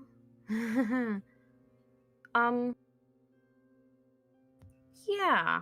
Uh, Somewhere more towards the back of the book, you could find some information about rezzing. But I mean, there's like no explicit spells written out or anything. okay. But I mean, there's basic information like, hey, if a person dies, you can do this kind of thing, and they'll be back. And I mean, depending on how long they've been dead, there can be side effects. Okay. Since I have the book out, the other thing I wanted to look at is I could tell you a spell. Mm-hmm. It would be spell cage or soul cage. So, soul cage. Uh-huh. Which is also necromancy.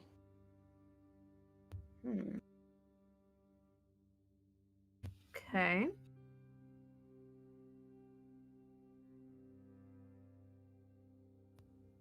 Never even looked at this spell before. Hold up. Snatches the soul of a humanoid as it dies and traps it inside a tiny cage. Ooh.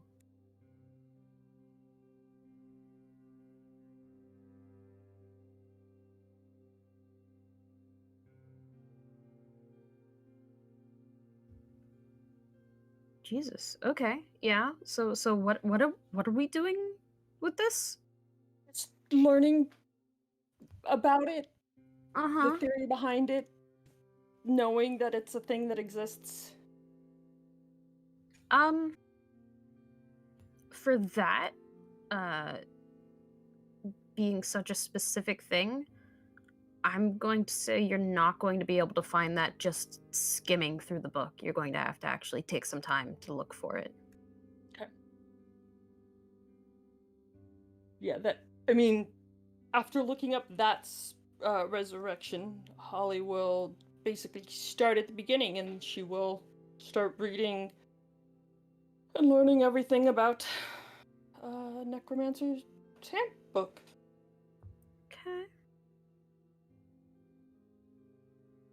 Not the slightest bit concerned that the bard is learning necromancy, but this is fine. Cry will help wherever he can. Note to self, kill the bard and cry. Please don't. Please don't. I've waited so long. No, what she's saying is kill the bard and then feel bad about it. That's what she's saying. Okay, yeah, fair. Come on, Katia. We know you can't cry. Then kill Squee. We know that's a lie. Can you at least wait until after he's paid his half of the rent? I mean, I just told of you to assume I can't get money. It's covered. Don't worry about it. I don't know. If the caliber of assassins you send after me say anything, I would be suspect. Yeah, but that's just what listen, that's just warm up. All right, everybody knows that it's gonna be 1v1 at the end. John Wick. All right. Anyway, So, do we head back to Hera? Is there anything else you guys wish to do / interact with? Yeah. Emmy would, say in Black Cat John Brown's mind, as soon as Holly's done, there is a second entity inside Gaius named Cry, who apparently lives inside his mind and takes control once in a while. I do not know their intentions fully, nor do I trust them, but they seem to not want to harm anyone, I think.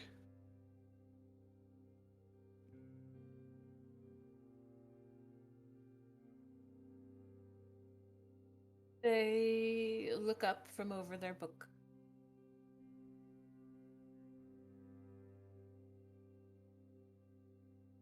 Would you like me to speak with them? Emmy blinks. No. I just thought it was best that you knew they were there. They nod. Thank you for informing me.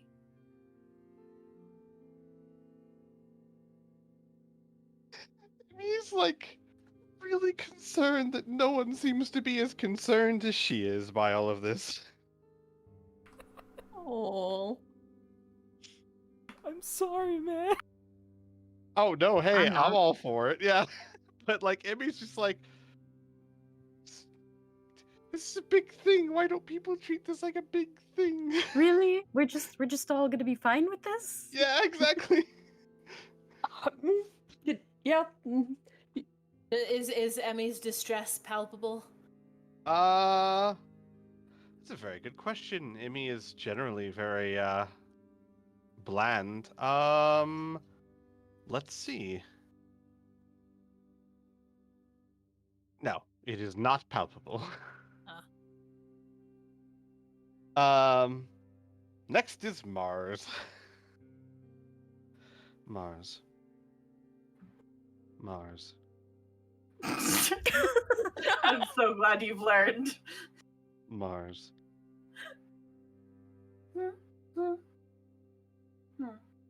There is a second entity that lives inside Gaius named Cry. We apparently have met him once or twice, but we have never spoken with him until I have now. Apparently Holly has as well.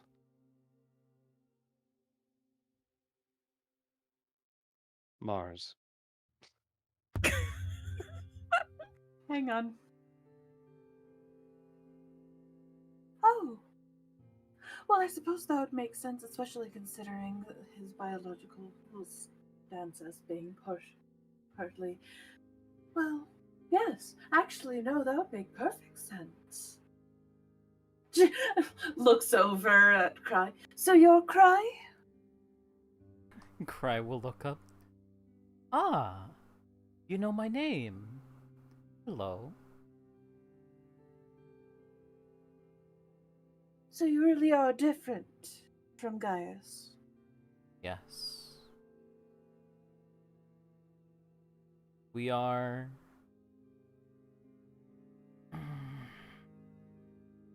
How can I put this? I already used one analogy a couple of times.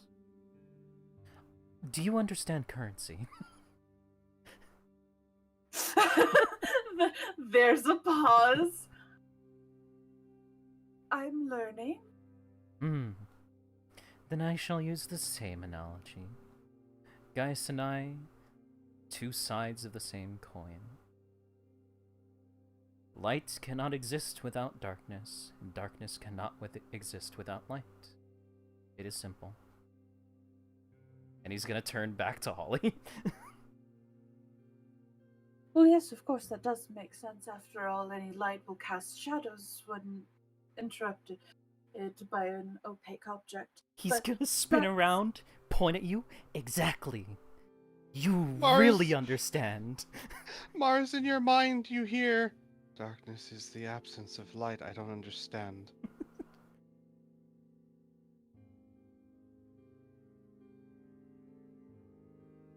My, In fact, my, in my experience, if there is no light, there is darkness. That's how it's there. she pauses, kind of glances down at Emmy. Well, I mean, technically yes, but very often there's both in existence, or at least currently there's both in existence. Were one to completely just overwhelm the other, then it would be terrible. Well, either way, it would either be blinding or complete and utter darkness, and that would be that wouldn't. The analogy is the whole point is that you can't have one without the other, but you literally can have both. One or the other. Is the little one poking holes in what I said? Yeah, it means like fretting at this point. No one seems to care. This analogy doesn't make sense. The world is coming apart. Yeah, Mars holds her fingers up a little. I'm just Yes, my I've noticed they do that primary- quite a bit. It's kind of concerning.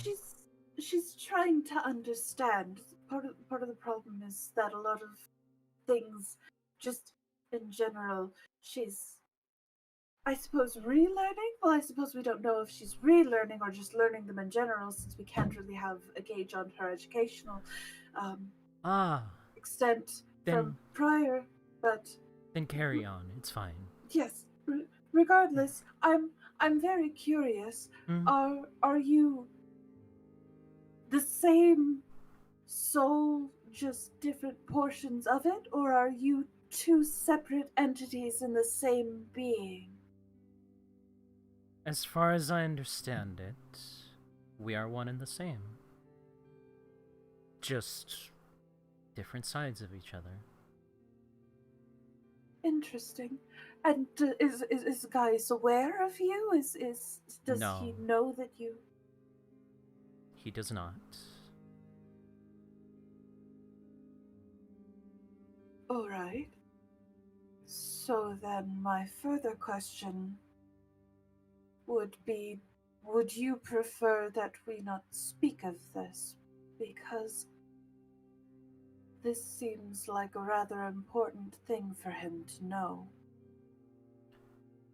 It does, but it also depends on what he's willing to believe and how much trauma you wish to put him through. How do you mean? Well, what if I were to say to you, when you sleep, you live another life. Somebody else lives it for you. And you have done some very questionable deeds. Is that something you wish to know?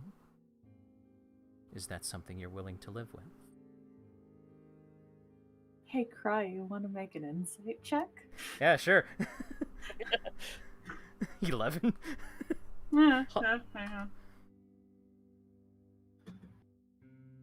Hmm.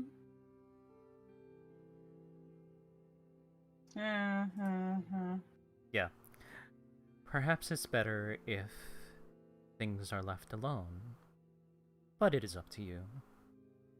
I have tried to communicate to him through mirrors. It's the only really the only way I can.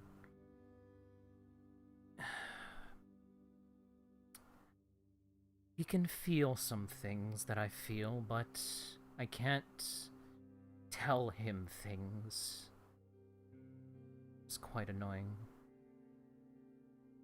Well, if anything, this opens an opportunity for you.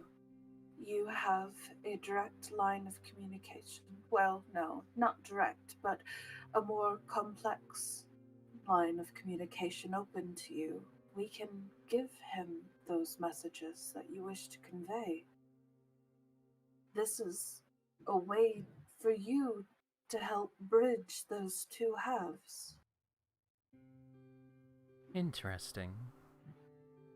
Then, are you willing to carry a message to him for me? She nods. Lose some weight. Jesus Christ. I don't understand how he got this.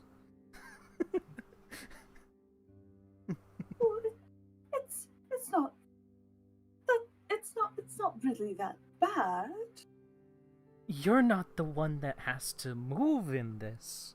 I mean, come on. And he's gonna pat his belly. It jiggles a bit. I mean, I've been working out with Gaius during the day, sparring some. He's lost a few pounds. Exactly, he's working on it. Do you have something more constructive rather than just self-criticism? This is your chance to have an open communication with yourself, essentially. Something that apparently you've not been able to achieve prior to this. Give me 20 minutes, let me write down an exercise routine. Actually, Cry, in your mind, you hear, I thought he was just preparing for winter. No. Oh, damn! When we were back at our castle, we would take turns. It was nice. And we were a lot more fit back then. But now I'm shoved to the side. I wish to be able to walk every once in a while.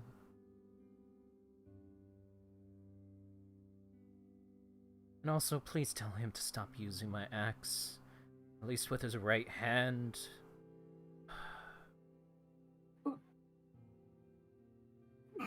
Blinks. Oh, okay. I'm a lefty, he's a righty. He can't do it right. Oh. Oh. Yeah, he's got to do it left. Exactly. All That's right. But he's in his right mind when he does it. You're all cancelled. And this is the end of the campaign. Goodbye, everyone. See you in a few weeks with a new one. This is why he keeps tearing his arm up. Just have him stick to his greatsword. All right. I mean, Is- I can't really think of anything else. Well, He already knows, well... I could tell him how I really feel about that day, but I'm not going to. Like I said, trauma and all that. all right. Well, then my final question for right now. Is there something that we may need to tell him that would convince him that we're speaking the truth, in case he is not receptive to it. Hmm.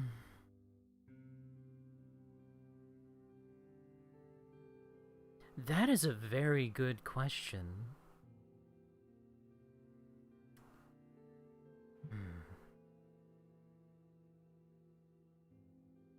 Perhaps you could say that.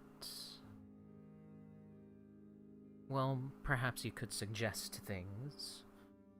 Little suggestions he would probably understand and probably go with. Because he actually legitimately likes you guys. I can feel it. But if you want to lie to him, you could say these messages are from Tempest. I meant more of convincing him of your existence. Ah. I have no idea.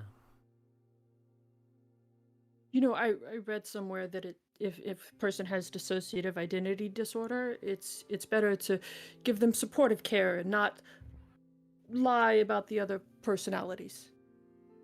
Everyone's just like, what the fuck? Yep. Uh-oh, Holly know- started speaking that language again. Perhaps that is correct. I believe I have read the same article. Where the fuck are you? Oh, what? Half of you are illiterate. What's happening? Nah, I'm just fucking with you. She's not gonna say that. I just love the idea of Holly bringing up modern medicine and him and Cry specifically going, yeah, sounds about right. I think I understand Is that. just like, what the fuck?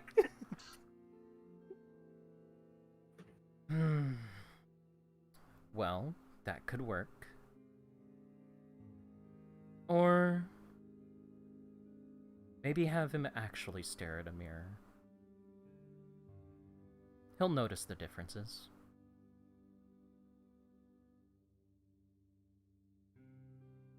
You know, that does sound like a really good mindfulness exercise. I bet he'd get a lot of benefit from that. I mean, not just talking to you, but just being present in the moment. Perhaps. Or you could give him an eating disorder. Damn.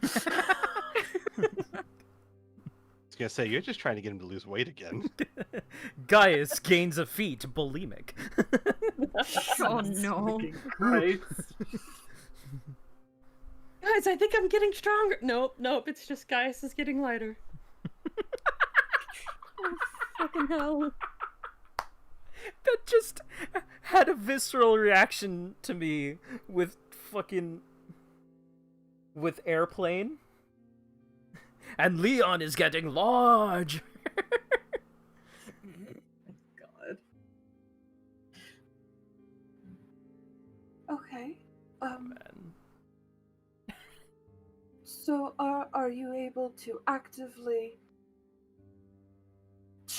she air quotes, step back, or will there just be a gradual change? I can step back if I wish. I kinda hoped that I would be able to, well, stay here until I fell asleep. Does my presence disturb you?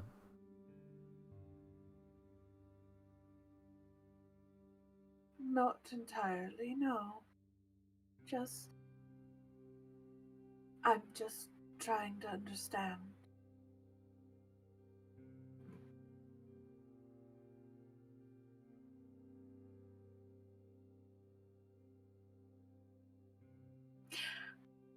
How late is it in the day, would you say, God?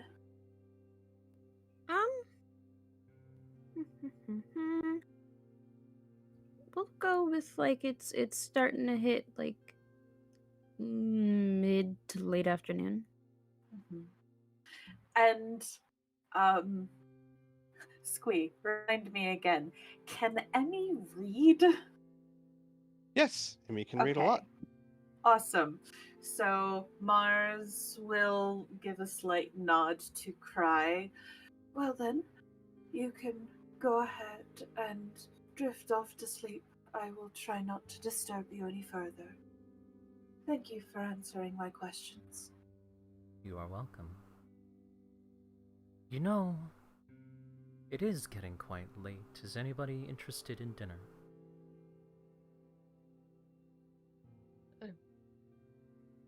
I mean, I was fixing lunch, but we Wait. can call it dinner. Didn't she say it was the middle of the day? Didn't you say late afternoon? Yeah. Oh, my bad. Sorry. Sure. I had a special meal planned tonight. Air. What was it? Whatever I find when I go hunting. Right now.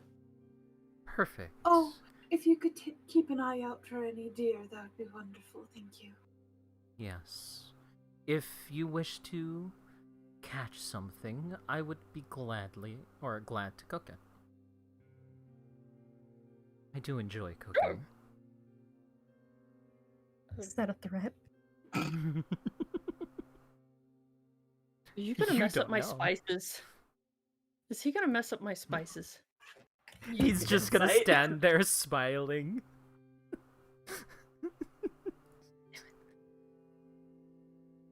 You are, aren't you? Okay. So... In fact, Hans? I will get a fire going. And he's going to question DM. With the feat, usually I would have to summon or use a cantrip to be able to light himself on fire. Mm-hmm. Could I just do that with Cry? With Cry? Mm-hmm. Yes. Okay. He's going to step away from Holly and start heading towards the door, and he's going to alight in flames. Usually, the fire that you've seen with Gaius is bright cyan blue. These are crimson red. And he's gonna walk outside. That makes sense.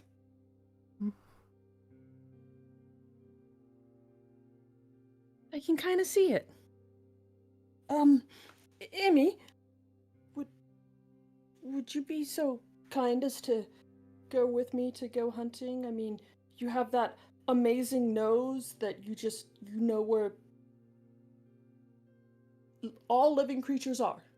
Emmy, who At was any given already time. Emmy, who was already starting to follow Cry, turns around, rolls an insight check. Not an advantage. Are you trying to get me to go? Does it seem like you're too urgently trying to get me to go with you? No, I just kind of wanted you to point me in the direction of a deer if there was one around. Gotcha. Emmy would look at you, and then in your mind you would hear, "I don't trust him." Oh.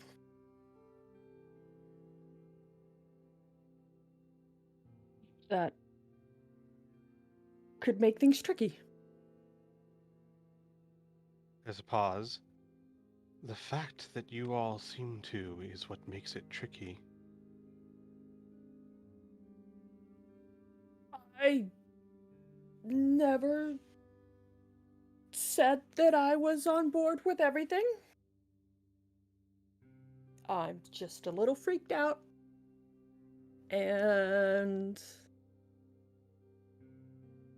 I don't know what I did. I don't I'm believe sorry. Cry has anything to do with your actions.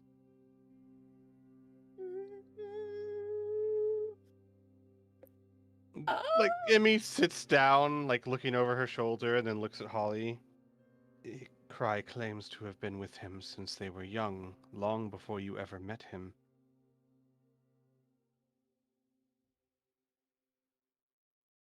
Well, apparently somebody was trapped or locked in a cage or like something. I think the word Fae was mentioned. And apparently asking for battle strategy tactics. Yep, battle strategy tactics. That was enough to trigger something. Trigger something that seems to remember having been there long before the conversation. Well, guys won't get mad at me for saying this. I hope. I hope Cry doesn't get mad either. Remember there was that fight or that time when Gaius and his stepbrother, they got into it, and then stepbrother killed the father and Gaius left? I remember the story, yes. So apparently Cry has not been with Gaius from that point until now. Maybe? You're saying you didn't create Cry, but somehow you may have triggered their return. Or release from some kind of magical restraints. I see. That, it would be really bad to release things from magical restraints. I Nobody agree. would dare. Holly, I have every confidence in your ability to hunt. And she just turns around and starts following Cry. You'll see him chopping down a tree left-handed. And setting up a fucking fire pit. Emmy follows behind you at 10 feet and just sits down whenever you're not moving. And when you start moving, just starts following at 10 feet. And then sits down again when you're not moving. And he's gonna look at her a few times, then eventually saying, "If you wish to help, you're more than welcome." I am helping. She says, just sitting there looking at you. He's gonna cock his head and shrug. Go back to what he was doing. Like, her eyes never leave you. Yeah. He does no shifty things. Yeah, good. I guess a player, I'm pretty certain, but I mean, Yeah. it's Emmy. Yeah, no, you are being correct. There is a potential threat to the pack. You should act this way.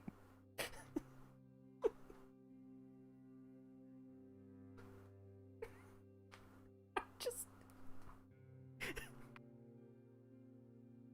since session 2, I've been trying to set this up. Mm-hmm. I'm glad I'm getting the reactions I wanted. Oh, absolutely. You just drop this on us. Right.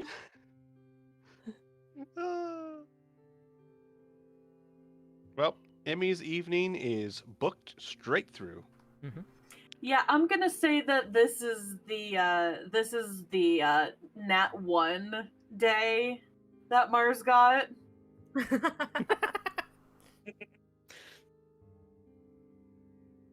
So, how is hunting? How successful is that? Yeah. Well, whoever is taking the lead can roll me a survival check. Have fun, I'm Holly. so sorry, Sib. Who are you taking with you, Holly, if anybody? I think it's I just was- Gaius, or Cry, Emmy, and Holly, no? Oh no, he's setting up a fire. Yeah, Ah, he's No. saying. That's Yeah, the reason I thought so. Emmy, Okay. Emmy and Cry are back at the camp. Yeah. Gotcha. So it's just Holly right now. Does JB look like very engrossed in their book? No, they've been kind of following the proceedings. They seem to dart back and forth as they hear one side of a conversation and then both sides and then one side again. They seem to be their engrossment has been broken for now.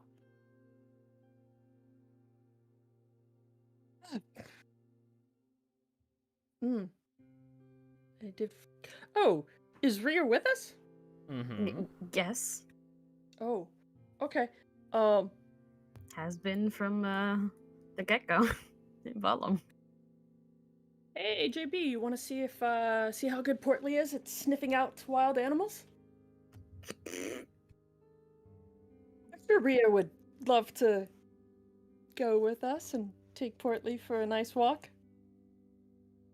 You gonna tell Rhea? Oh. I'm gonna ask They- JB first, and then I'll tell Rhea. I mean, you don't have to. You could stay here.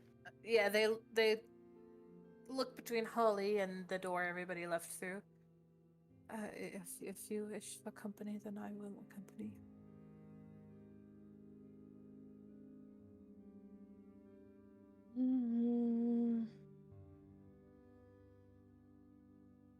Is that your preferred action, or would you can totally stay here, brother? It's your choice.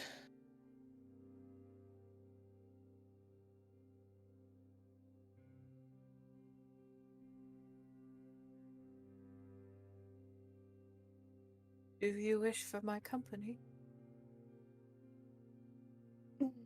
Okay, yep. Let's go. Let's go. They nod, stand up, go after you. Where is Rhea and Portly? I'm sure they're outside. So, Holly will go looking for Rhea and Portly. Mm-hmm. They are currently a rather safe distance from the little camp that you guys sort of have set up. And Rhea is tossing as big of a branch as she can for Portly to fetch. Hey, Rhea. So, you know how Emmy always just can smell where everybody is? It's so annoying. Is it? What? Just there's. I bet Portly is as good, if not better. She just stares at you like, where's this going? I was gonna go hunting, and there was a request for venison. All right. Was just wondering if, Portly might be able to use that wonderfully strong, powerful nose and point us in the right direction. You don't have to try and butter me up. You can just ask if Portly can help. Well, Emmy gets so cocky, I think it would be really great to, show them up sometimes. Do you need to talk, Holly? That doesn't seem very nice. No,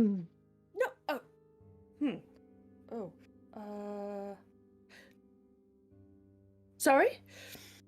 Did something happen? It's been a long, interesting day. Let's start for that walk. Maybe step a little bit further away from our current base camp. All right.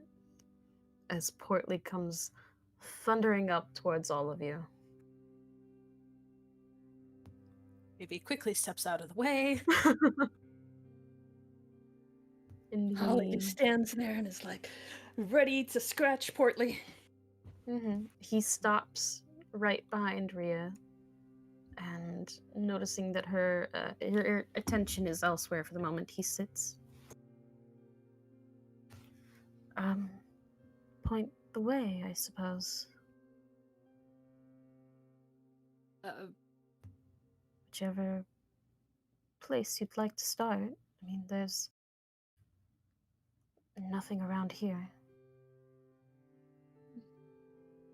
What looks like the nearest? Can Holly find water or some place to start looking for tracks. Water or a food source. There. You don't even need to roll for it. There doesn't seem to be really anything around you guys. You guys would be like right in the middle of just plains.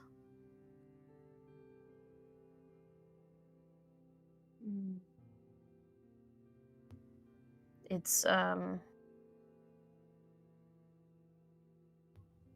if you go, I mean, you'd have to go for a while, but you could eventually hit a forest on one side, albeit a small one, and maybe some hills elsewhere.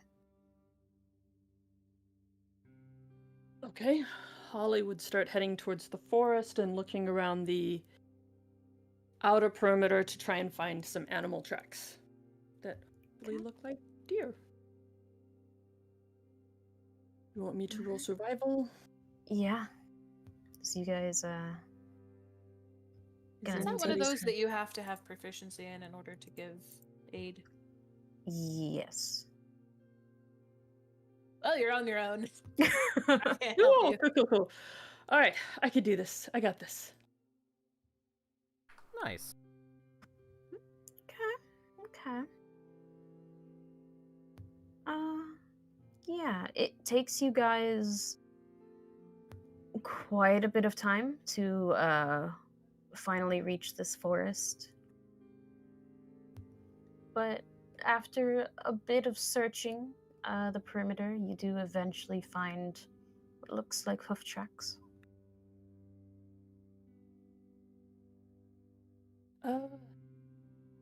Guess. So, Portly, you any good at following tracks? Portly just stares at you, tongue out, tail wagging, Hey, as he Rhea, has been the whole time. Rhea, is Portly any good at following tracks?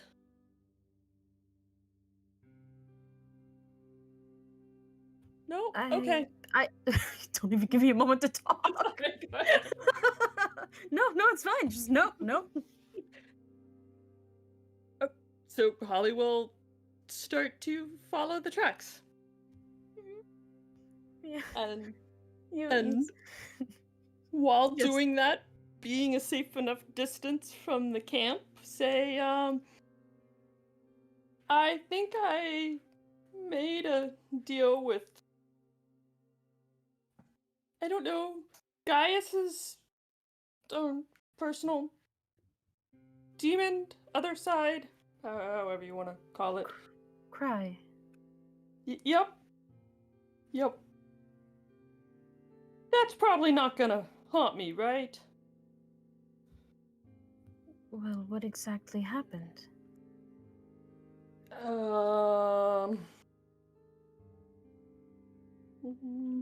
So we were talking, and we were talking about strategy and tactics, and I'm using those words a lot today.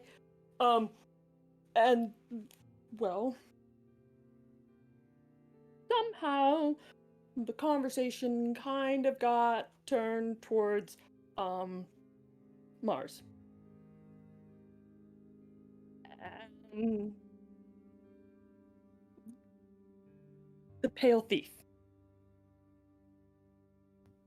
All right. And I was saying that I needed help, and then to figure that out, and then all of a sudden it was Gaius went from being his normal, nice, kind self to super intense, kind of scary Gaius.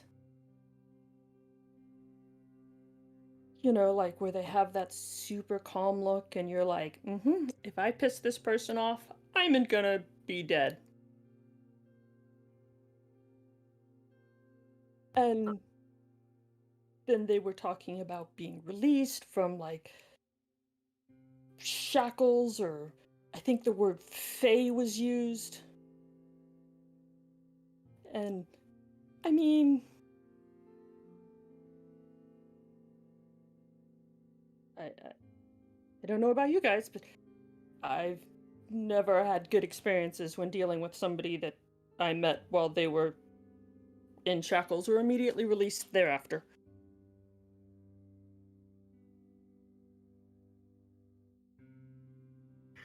Rhea just sort of was like, well, I mean, yeah. Be surprised. I mean, you might have other experiences. I would love some. Nope, it's gonna be okay. It'll be good. This'll work out. I hope. Oh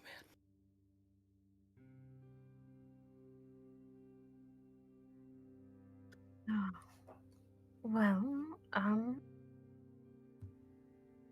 exactly what portion of that was this deal?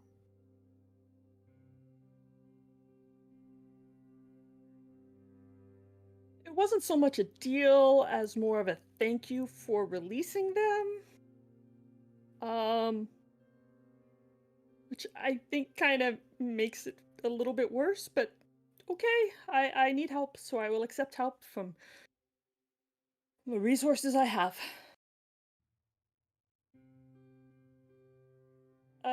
So it was about a plan for how to save Mars when eventually her deal or bill with the Pale Thief comes due. And maybe ways to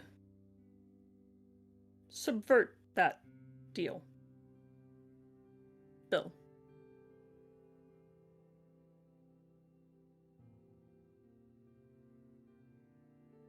All right. So far, I have a plan B. I'm still kind of looking for a better plan A. Because I'd really rather wait, or I'd really rather do something before Mars dies as opposed to having to wait until after. Because I really don't want Mars to die.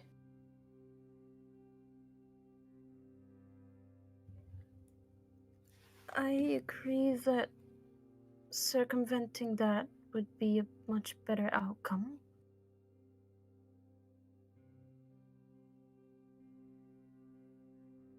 You have resources, connections, maybe to knowledge. I'm still in the gathering information phase, and I kind of need to know everything about this Pale Thief. I know that there was the tale of Jervad, Earl of Renan. You're talking about from what Naomi said. Mm-hmm. Would you have other resources maybe to help us follow up on it? Or maybe could you, I mean, I could ask Apple, but I don't think that would be helpful right now. If at least maybe if I could get Naomi to write down a copy of the nursery rhyme. I wasn't really able to write it down at the time. And I don't want the Pale Thief to see me ask. So I would really love it if one of the two of you maybe helped. Oh god, that's not gonna get you guys dragged into this, is it? Well, first off, you're talking yourself in circles. What exactly are you wanting me to get information for? I need to learn more about this creature, I think the first thing to know would be maybe how to make it corporeal, bring it through to this realm, if that's where they are.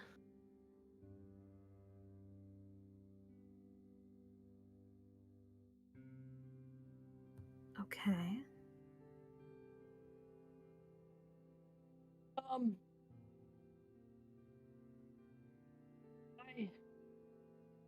I'm trying to learn some of the, basic tenets of necromancy, because I feel like that has a lot to do with soul trapping and bringing back from the dead and resurrecting the dead and dead things. Not really my area of expertise. GV, do you have any experience with that sort of thing? Necromancy?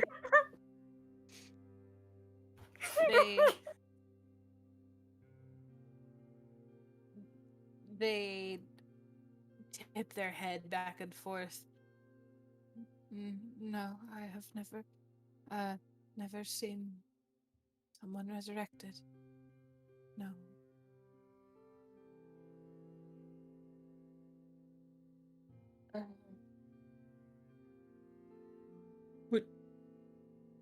Rhea, you've been in lots of battles and skirmishes. Has that ever come up? Someone being brought back. Yes, that's a place to start. Bringing somebody's soul back into a body before it can be devoured.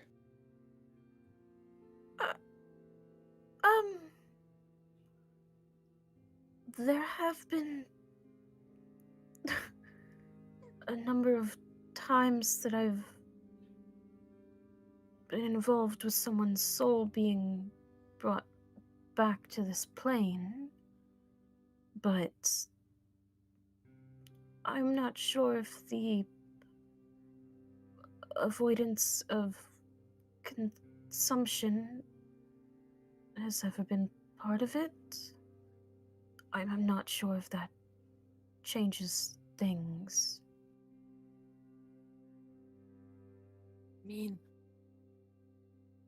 There's gotta be a way to, trap the soul or and the body together or something.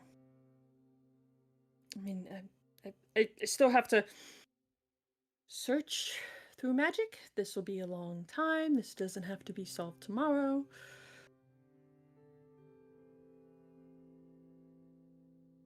So...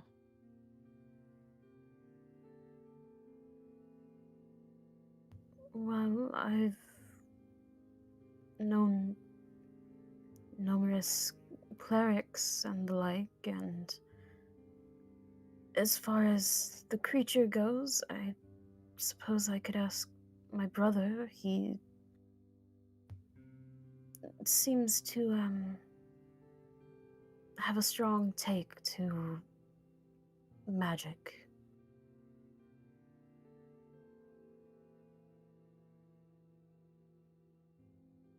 That would be extremely helpful. I appreciate that. Of course.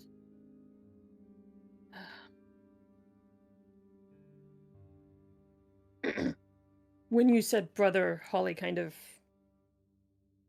lost their composure for a second.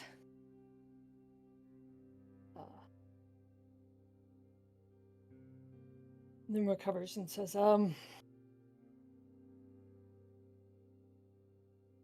yes, that would be a good place to start.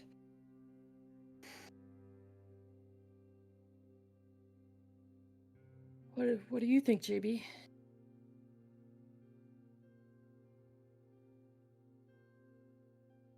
I think that Trying to make a plan without understanding all pieces of your puzzle is only going to make you frustrated. You are aware that you do not have to do this alone. Yes? I am keenly aware of that fact.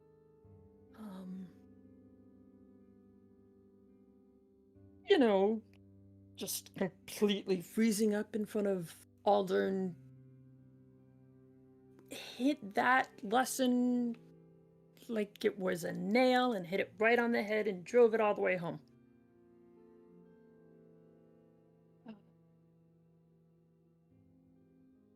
And well, I think that we have a few different problems to tackle, and different pieces at different times. And I think the only way we're gonna get through this is by working together.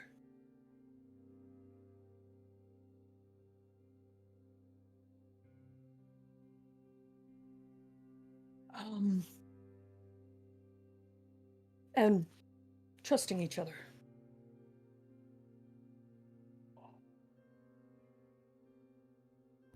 Trust is going to be paramount in all of this, no matter what happens.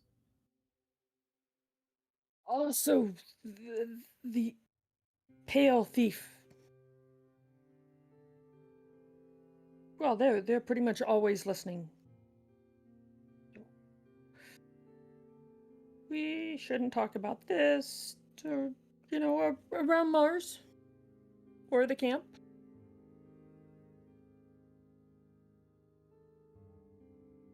I should still talk to Emmy at some point, but I can do that later.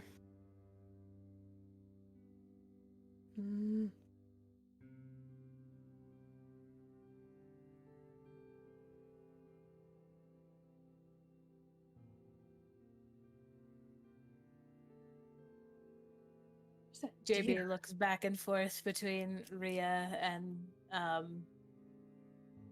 Holly. Rhea is very concentrated on Holly. She's got the gears turning. Holly, not liking being under the scrutiny, is trying to find the deer. Mm-hmm. Meanwhile, we've passed by that tree like 5 times. Yeah. Or like walking around in circles. Right. Sorry, I forgot where I was. Wait, was it going this way or that way? Hold on. Why do you keep looking at me like that, Rhea? Like what exactly?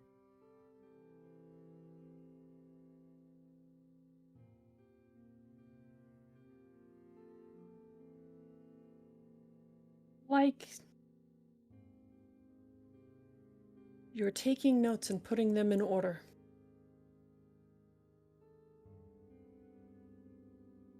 She just gives you a small smile. Shrugs. Not really anything in particular. Just... I don't know. Maybe we could, speak later. Just the two of us. Wow, you really gonna do JB like that? Thanks. Wow. I mean... It's alright. She's already promised you your own solo conversation, JB. Oh, yeah. Don't ruin them. You can speak in front of JB if you want. I mean, I trust them with, well, everything. JB looks back and forth between the two of you. I can go if you'd like. Oh, no, I absolutely trust JB. I am well aware that typically when one's own being and emotions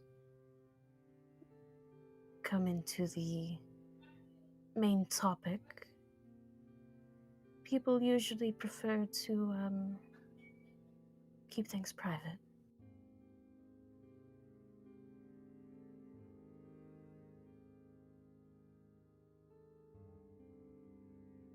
Fair enough. But by all means, if you're fine with it, I have no issue. I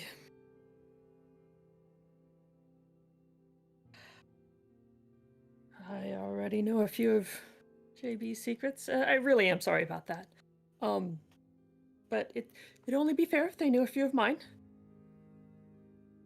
JB shakes their head. It is not a matter of fairness, and you have already apologized. I can go if you want. And I'm just gonna have to tell you everything later. They shrug. If that is what makes you comfortable.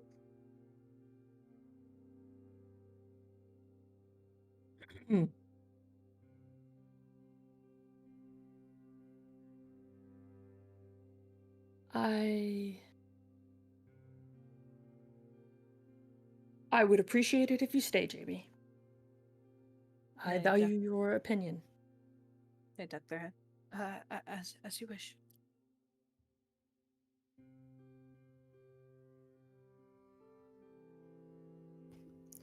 And Rhea just sort of watches the two of you like, all right, final answer? Yep. Oh boy. Would it all be right. easier if they made themselves invisible? Would you feel better? JB is stuck with me, and they're along for the ride. Here I am, stuck in the middle with you. All right. That. Oh, let me pull up some stuff then.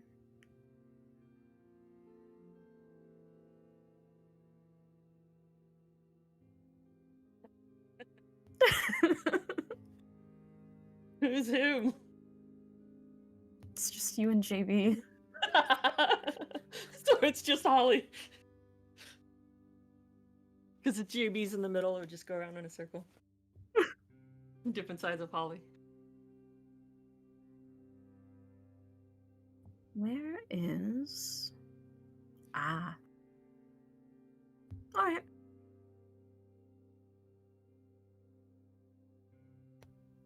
So, as you all... I'm assuming you're still walking. Mm-hmm. Rhea... It's always better to have a conversation while focused on a task. Rhea sort of lets her eyes wander towards the environment, just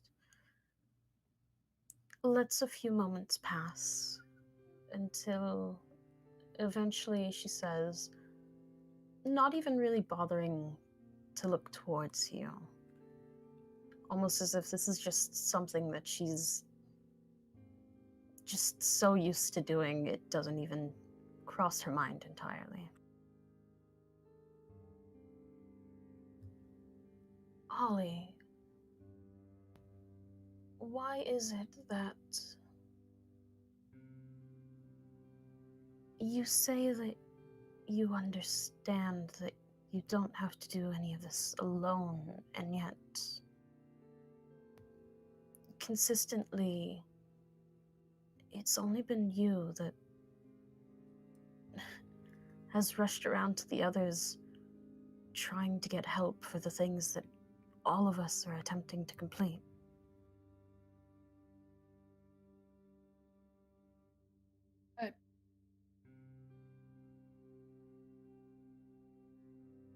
I mean, we work better in a group. You're supposed to help your family. Right.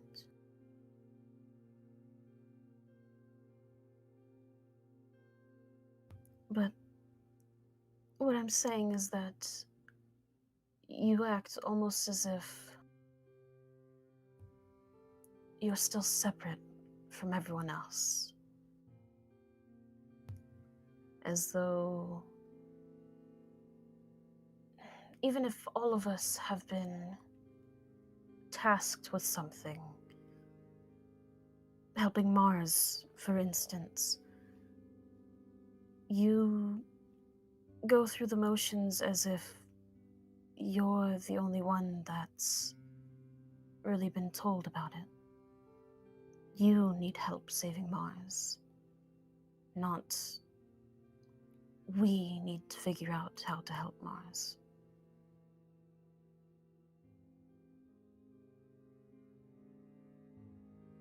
Do you see the separation? That's a fair critique.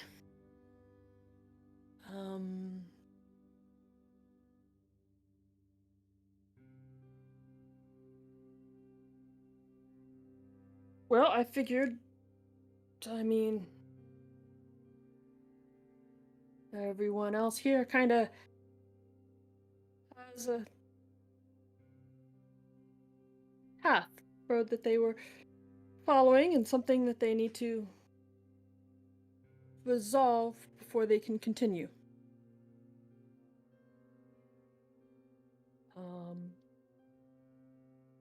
And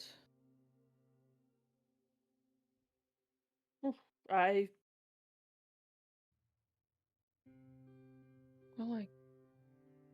don't.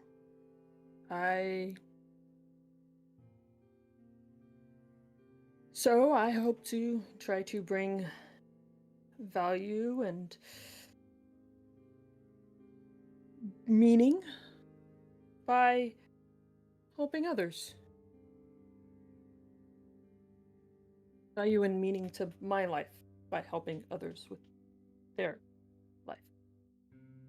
Sorry, I skipped a few words. All right, I have two things with that. The first being, yes, everyone in this group has their own paths, their own things that they're dealing with. But we are a group now. Everyone's problems now belong to everyone. That's the whole point of caring about each other and trusting and helping. And secondly, I guarantee you have a path. Whether you're aware of it at this very moment or not, it's still there.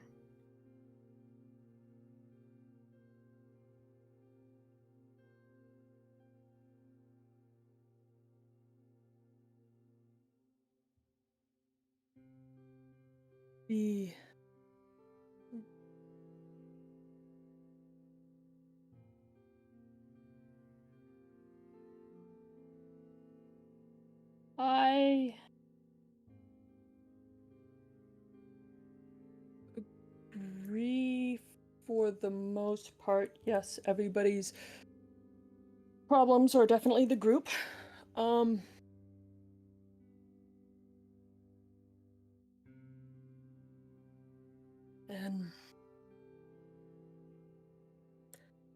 I have taken a special interest in Mars' problem. But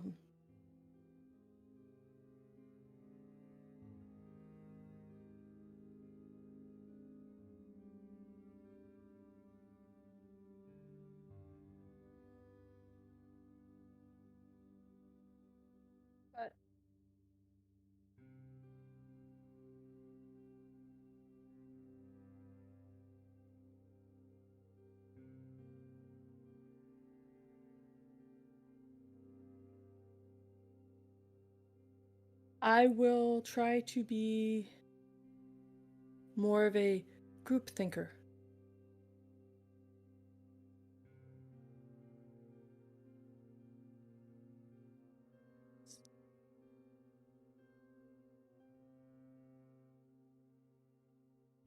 She just nods and watches you.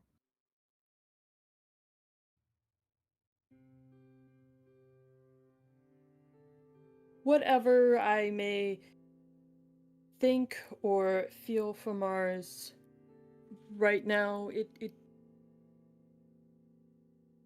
while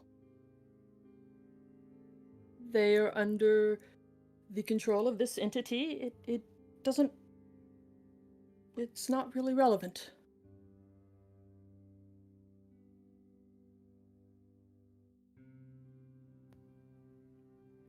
And, oh, fuck, I'm gonna roll a thing. Hold on. Where's Ria's sheet?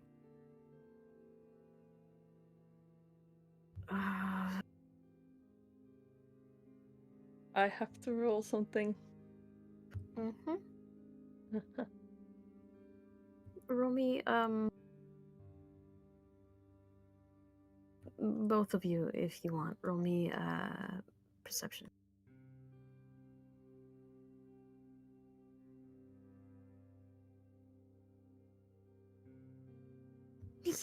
Okay. Real quick, JB, you had a thing? Oh, yeah, Holly said that their feelings weren't relevant because Mars is under the control of an entity. And very quietly, Holly, you hear right next to you, "That's not true."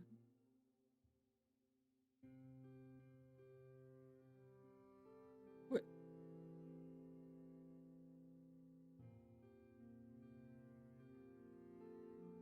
Would you care to elaborate? They fold their ears back and they're clearly staring at their own feet.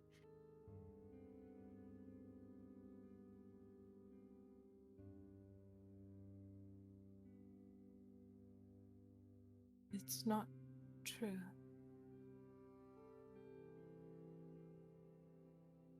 In point of fact, it's probably all the more important. It's a very lonely thing, Holly.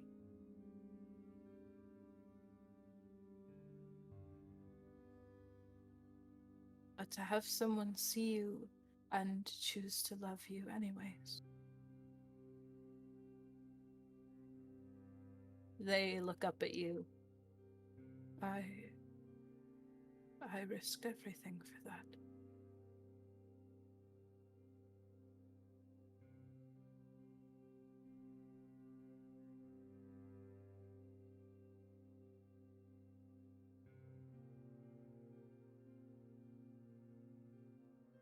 Thank you for sharing.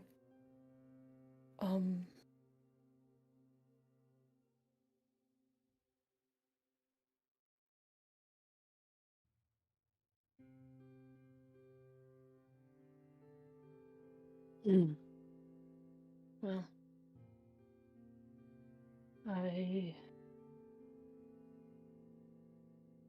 I'm too willing to risk everything for Mars to have the freedom of choice.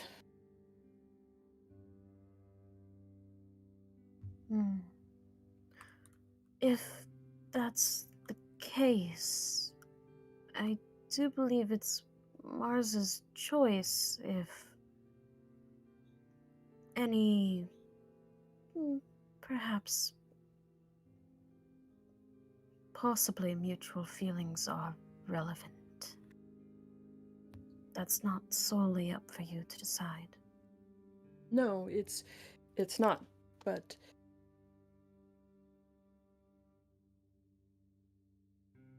I can't keep bringing this creature's... I can't keep hurting Mars. Or having this creature use me to hurt her. When we were back at the house or at the library when I reached out to Mars and she got shocked. I can't. So, if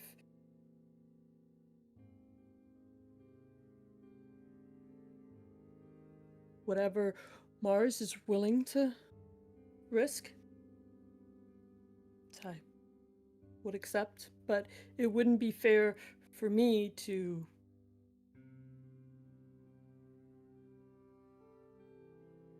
take the lead.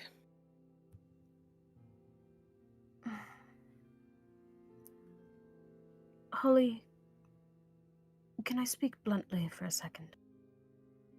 I would prefer it. I usually understand it better. All right.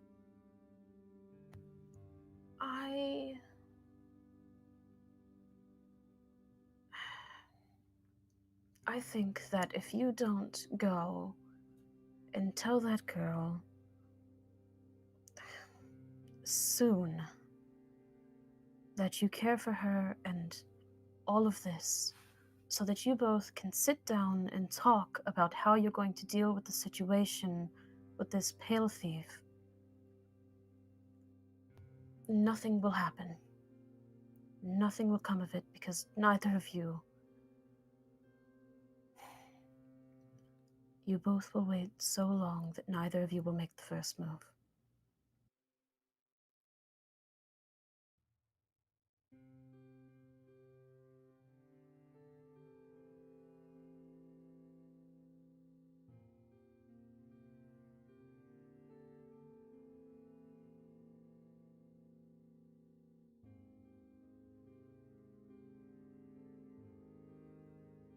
Well,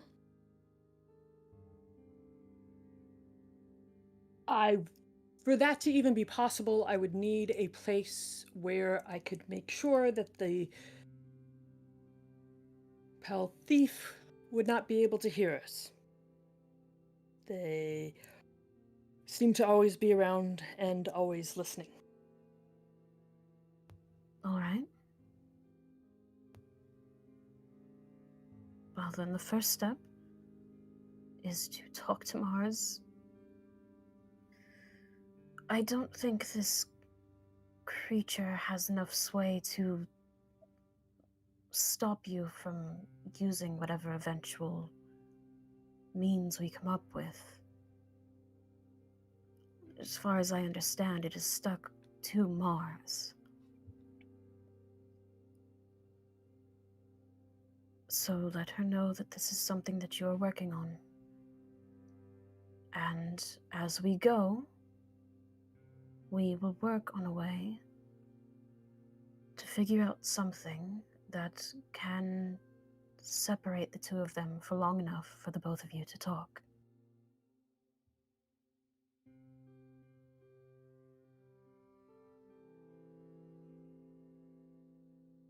Yes.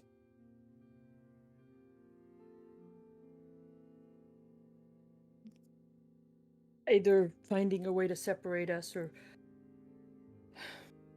Well, that would be the best option.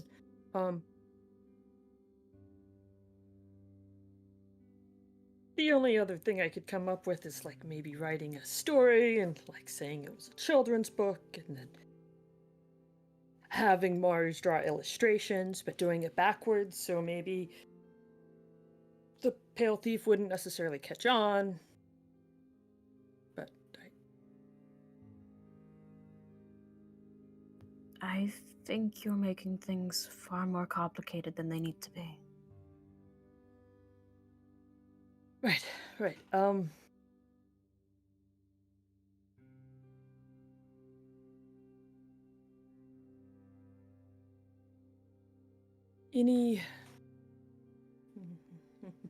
I'll make a deal with you, Rhea. If you help me find a way to speak to Mars alone, then I'll find a way to tell her how I feel.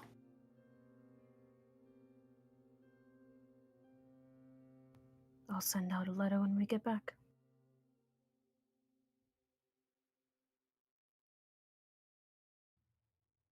Thank you. And thank you, JB.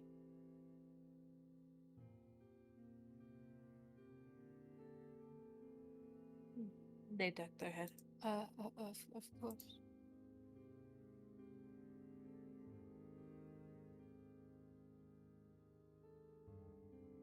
I think I probably lost that deer.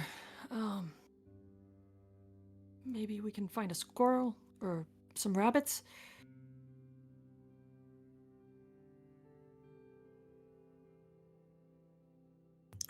Squirrel. A single squirrel. For like close to 10 people. I'll make a stew. It'll have a lot of vegetables. Actually, it's mostly just water and spice, but You it'll have have to a lot find of spice. vegetables. Yeah. It's just spicy water. What is this? Dinner for ants?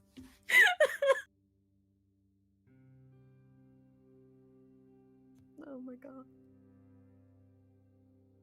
You know what?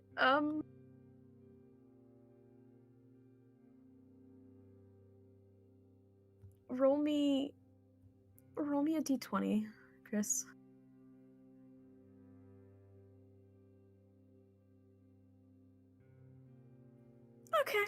Okay. Find 9 ants. Jesus Christ.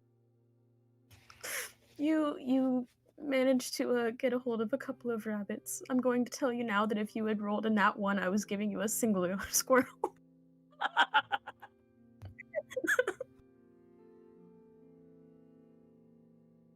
Oh, but yeah, you managed to bag a couple of rabbits.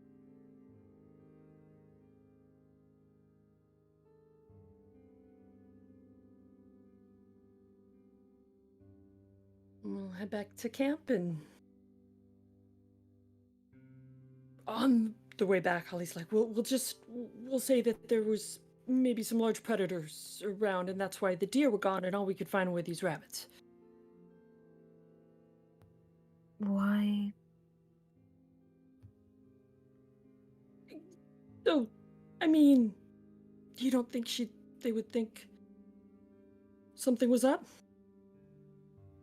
I think they might think that a few friends went out and possibly lost track of time. Right. That's a thing people do. Okay. That's something people do with friends. Right. Okay. We can do that. Sure.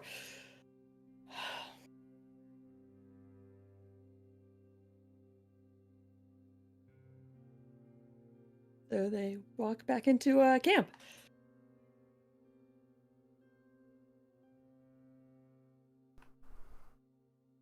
Ah, the hunters have returned. And how is the bounty? I normally do better. It's just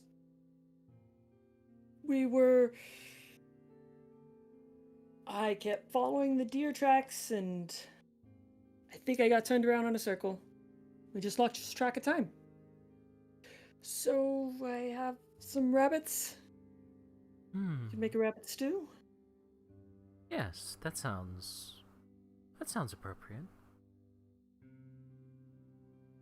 You know, we were just out there and lost track of time. He's gonna narrow his eyes. I believe you. I don't need an explanation. So, how about I butcher these two, and you take care of the stew? Since it is your spices we will use after all. Sure. I've been meaning to go through them after the last meal that was cooked. Perfect. Although, perhaps we can supplement this stew with trail rations, perhaps some bread. Oh, I do have bread rolls. Fantastic. Please bring them. We can toast them.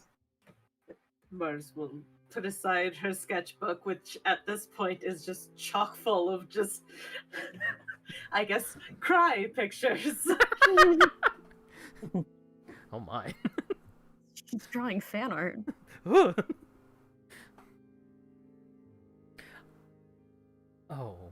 He's going through his backpack. It seems that the dumbass has sold my knife. Again. Oh, do you need another knife? Again? Yes. He seems to get rid of things because he doesn't think we need them. It is quite irritating. If you need, she puts down the little bag of bread rolls. I have some knives, and she'll pull out like 4 of them. And then, yeah, and then pauses, and then takes one of them and puts it back, and then hands over the other 3. Which would you prefer? I'll take the biggest one. Hands it over. And he's going to start butchering the rabbits with surgical precision. Like, flaying them really well. Is the best way I can describe it. Only a serial killer could do. Yes, that's exactly what I'm going for. Maybe he really wanted to keep those that kit that we got at Thistletop. The autopsy tools. Oh no. Yeah. But hey, it's fine. Oh, well, if he does a good enough job, we can probably add the rabbit pelts to Mars's collection. Perfect. Should I roll? Go for it. What should it be? I would think that would be sleight of hand. Yeah. Or a survival. Let me bring your sheet up. Yeah. Well, both of them are 2s.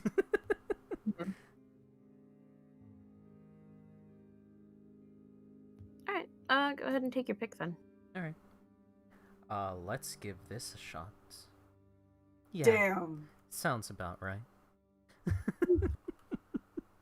It is very good. There's no leftovers on the skin. It's just perfect and pristine. Surgical precision rolls a 1.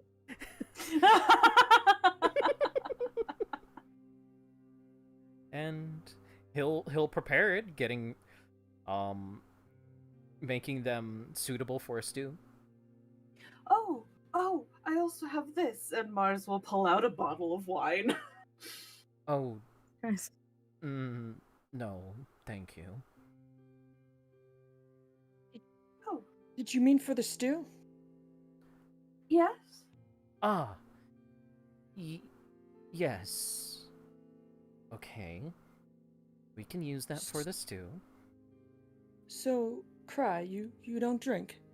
No. Do you play cards? He's gonna smile. I could, but I don't know if I should. At least not with you. Damn. It's just cards. Yes, but I know you've been kind of cheating with Gaius. Like, I stopped after he asked me to. He's gonna And it raise was an just- eyebrow.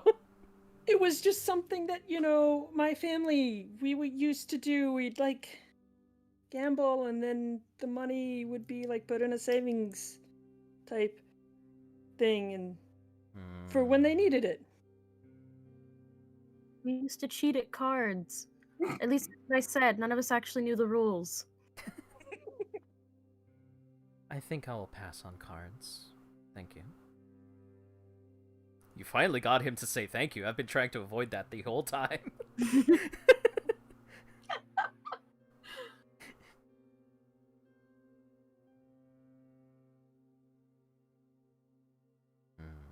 If you don't want the wine that for the stew, then I could just put it back. We can use it. I just prefer to keep my faculties intact while I have this opportunity. That is actually quite fair. I mean, if we put it in the stew, all the alcohol will burn off, so you would get the flavor and none of the goofy juice. He's gonna smile at that. Sure. That sounds great. Now that I've done my part, do you wish to take over? I can Sure. perhaps have a meeting with our paladin.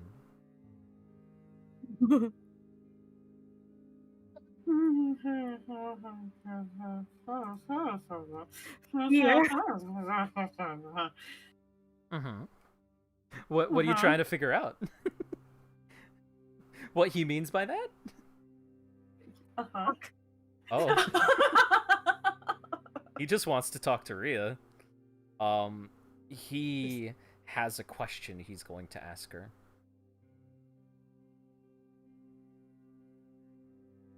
Sure, sure.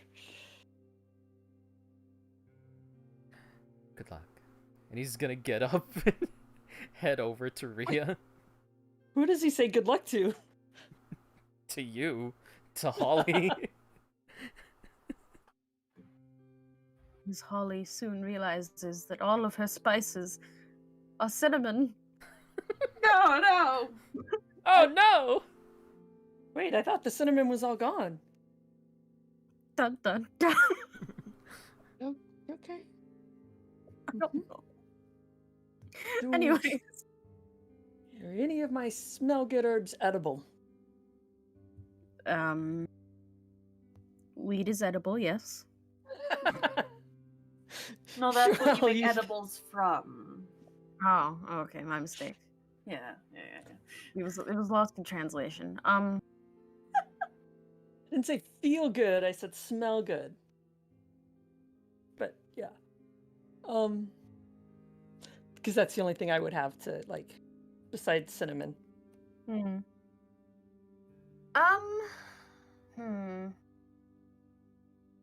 Little bit of time. Yeah, I'd say you'd have some stuff. A little bit of pepper. Basil. Basil smells good. Mm-hmm. Basil, thyme, mint, things like that. That out of thing. Ooh, mint and rabbit. Sage. Mm-hmm. So, Paladin?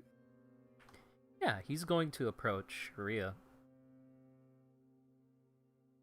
Okay. Rhea, would have just picked back up where she and Portly had left off. I must ask you a favor. Oh? Mhm. Oh, well, first, Hmm. and she holds out her hand. We haven't been properly introduced. I am Rio Morphia of the Lilac Order. Cry. And he's going to take her hand and shake it. He's a lefty, so he's gonna offer his left hand. She'll take it. So, it seems like somebody has already told you. I guess that's for the best. But, must ask you a favor. Gaius has been annoying me greatly. He wishes to talk to you about what it means to be a paladin. Because we were squire for a very long time, and even a knight. But there is a difference. And since we now understand that we are directly tied to Tempest, he is thinking of following in those footsteps, but he has not gotten the courage to talk to you yet.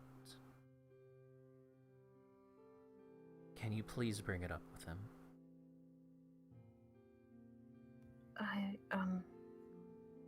Sure. Has flashbacks to teaching our goblin friend in Crimson Throne. Yeah. Also, yeah, basically, this motherfucker's dragging his feet. Fucking do it, scrub. Right? I would be greatly appreciative. Is there anything you wish to talk to me about while I am here?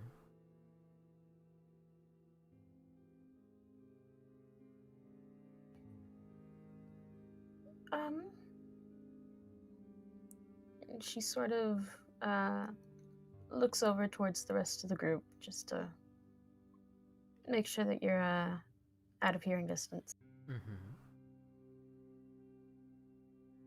I do have one concern.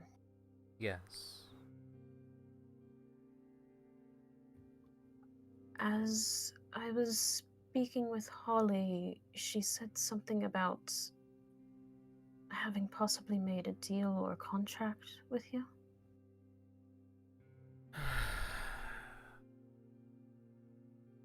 No. I was merely saying I appreciate the fact that her words, the reminder of what I have lost, and what we have lost together, has made it easier for me to kind of take control. Take the reins, so to speak. At least temporarily. And while I dislike this celestial body and prefer the infernal one, he's gonna shrug. It is what it is. There's no contract. I just wish to help. Show my appreciation. She nods. Thank you for clearing that up. So, my understanding is that you are typically, I suppose, hidden away, in a sense? Yes. Until we... How can I put this? Until we merge and we become one again. And we gain our wings, I gain my horns, etc., etc., etc. I am simply in the back. I can see everything, I can hear everything. It's just muted, dull. It's like I'm in a box. Not a fun time. I see. So, when Gaius transforms, it's no longer just him. It is us.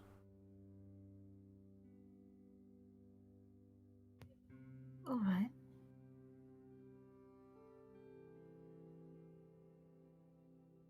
I'm curious, if you don't mind me asking. Hmm?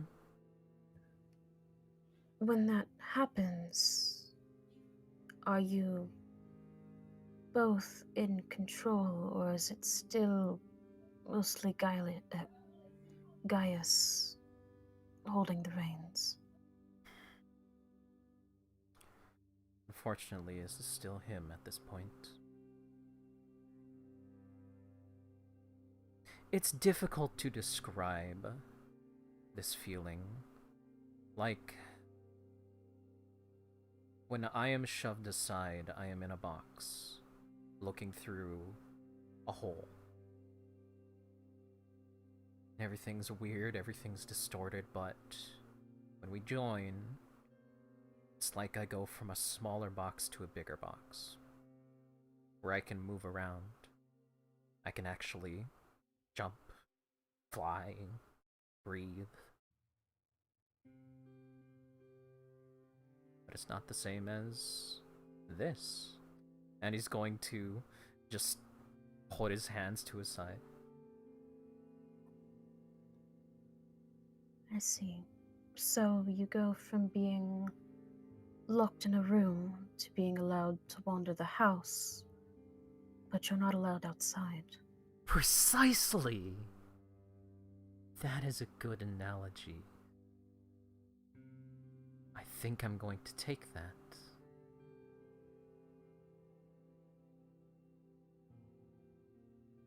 She just laughs a little at that.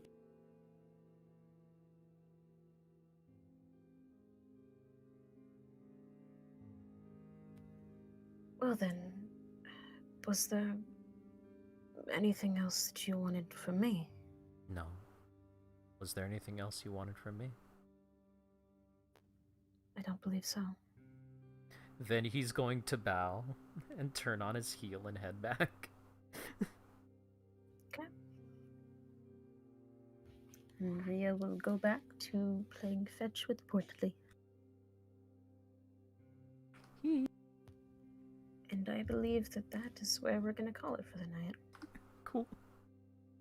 Oh, shit. Hey! Sorry for taking up so much of the session, guys. Holy fuck. Shut That is up! awesome. I've been working towards that for so long. Don't you dare fucking apologize, you son of a bitch. Right. We're all RP whores in this house. Yeah. So- I Excuse love me, cry. I'm just a whore? Yeah, I we this, know. And I hate you. I Damn. So, as a note to everyone, we will probably be taking just a short hiatus for the next couple of weeks, as it's going to be pretty hectic on my end between the new semester of school starting and work finally coming to a close for the year. Mhm. But as soon as that's done, I will have things prepped and ready to go, and we will start we will officially start the next book. Hell yeah. As we hit Hada. Mm-hmm. Thank you guys for watching. Thank you. Bye. Kissy Bye. on the Bye. bye. Yeah. And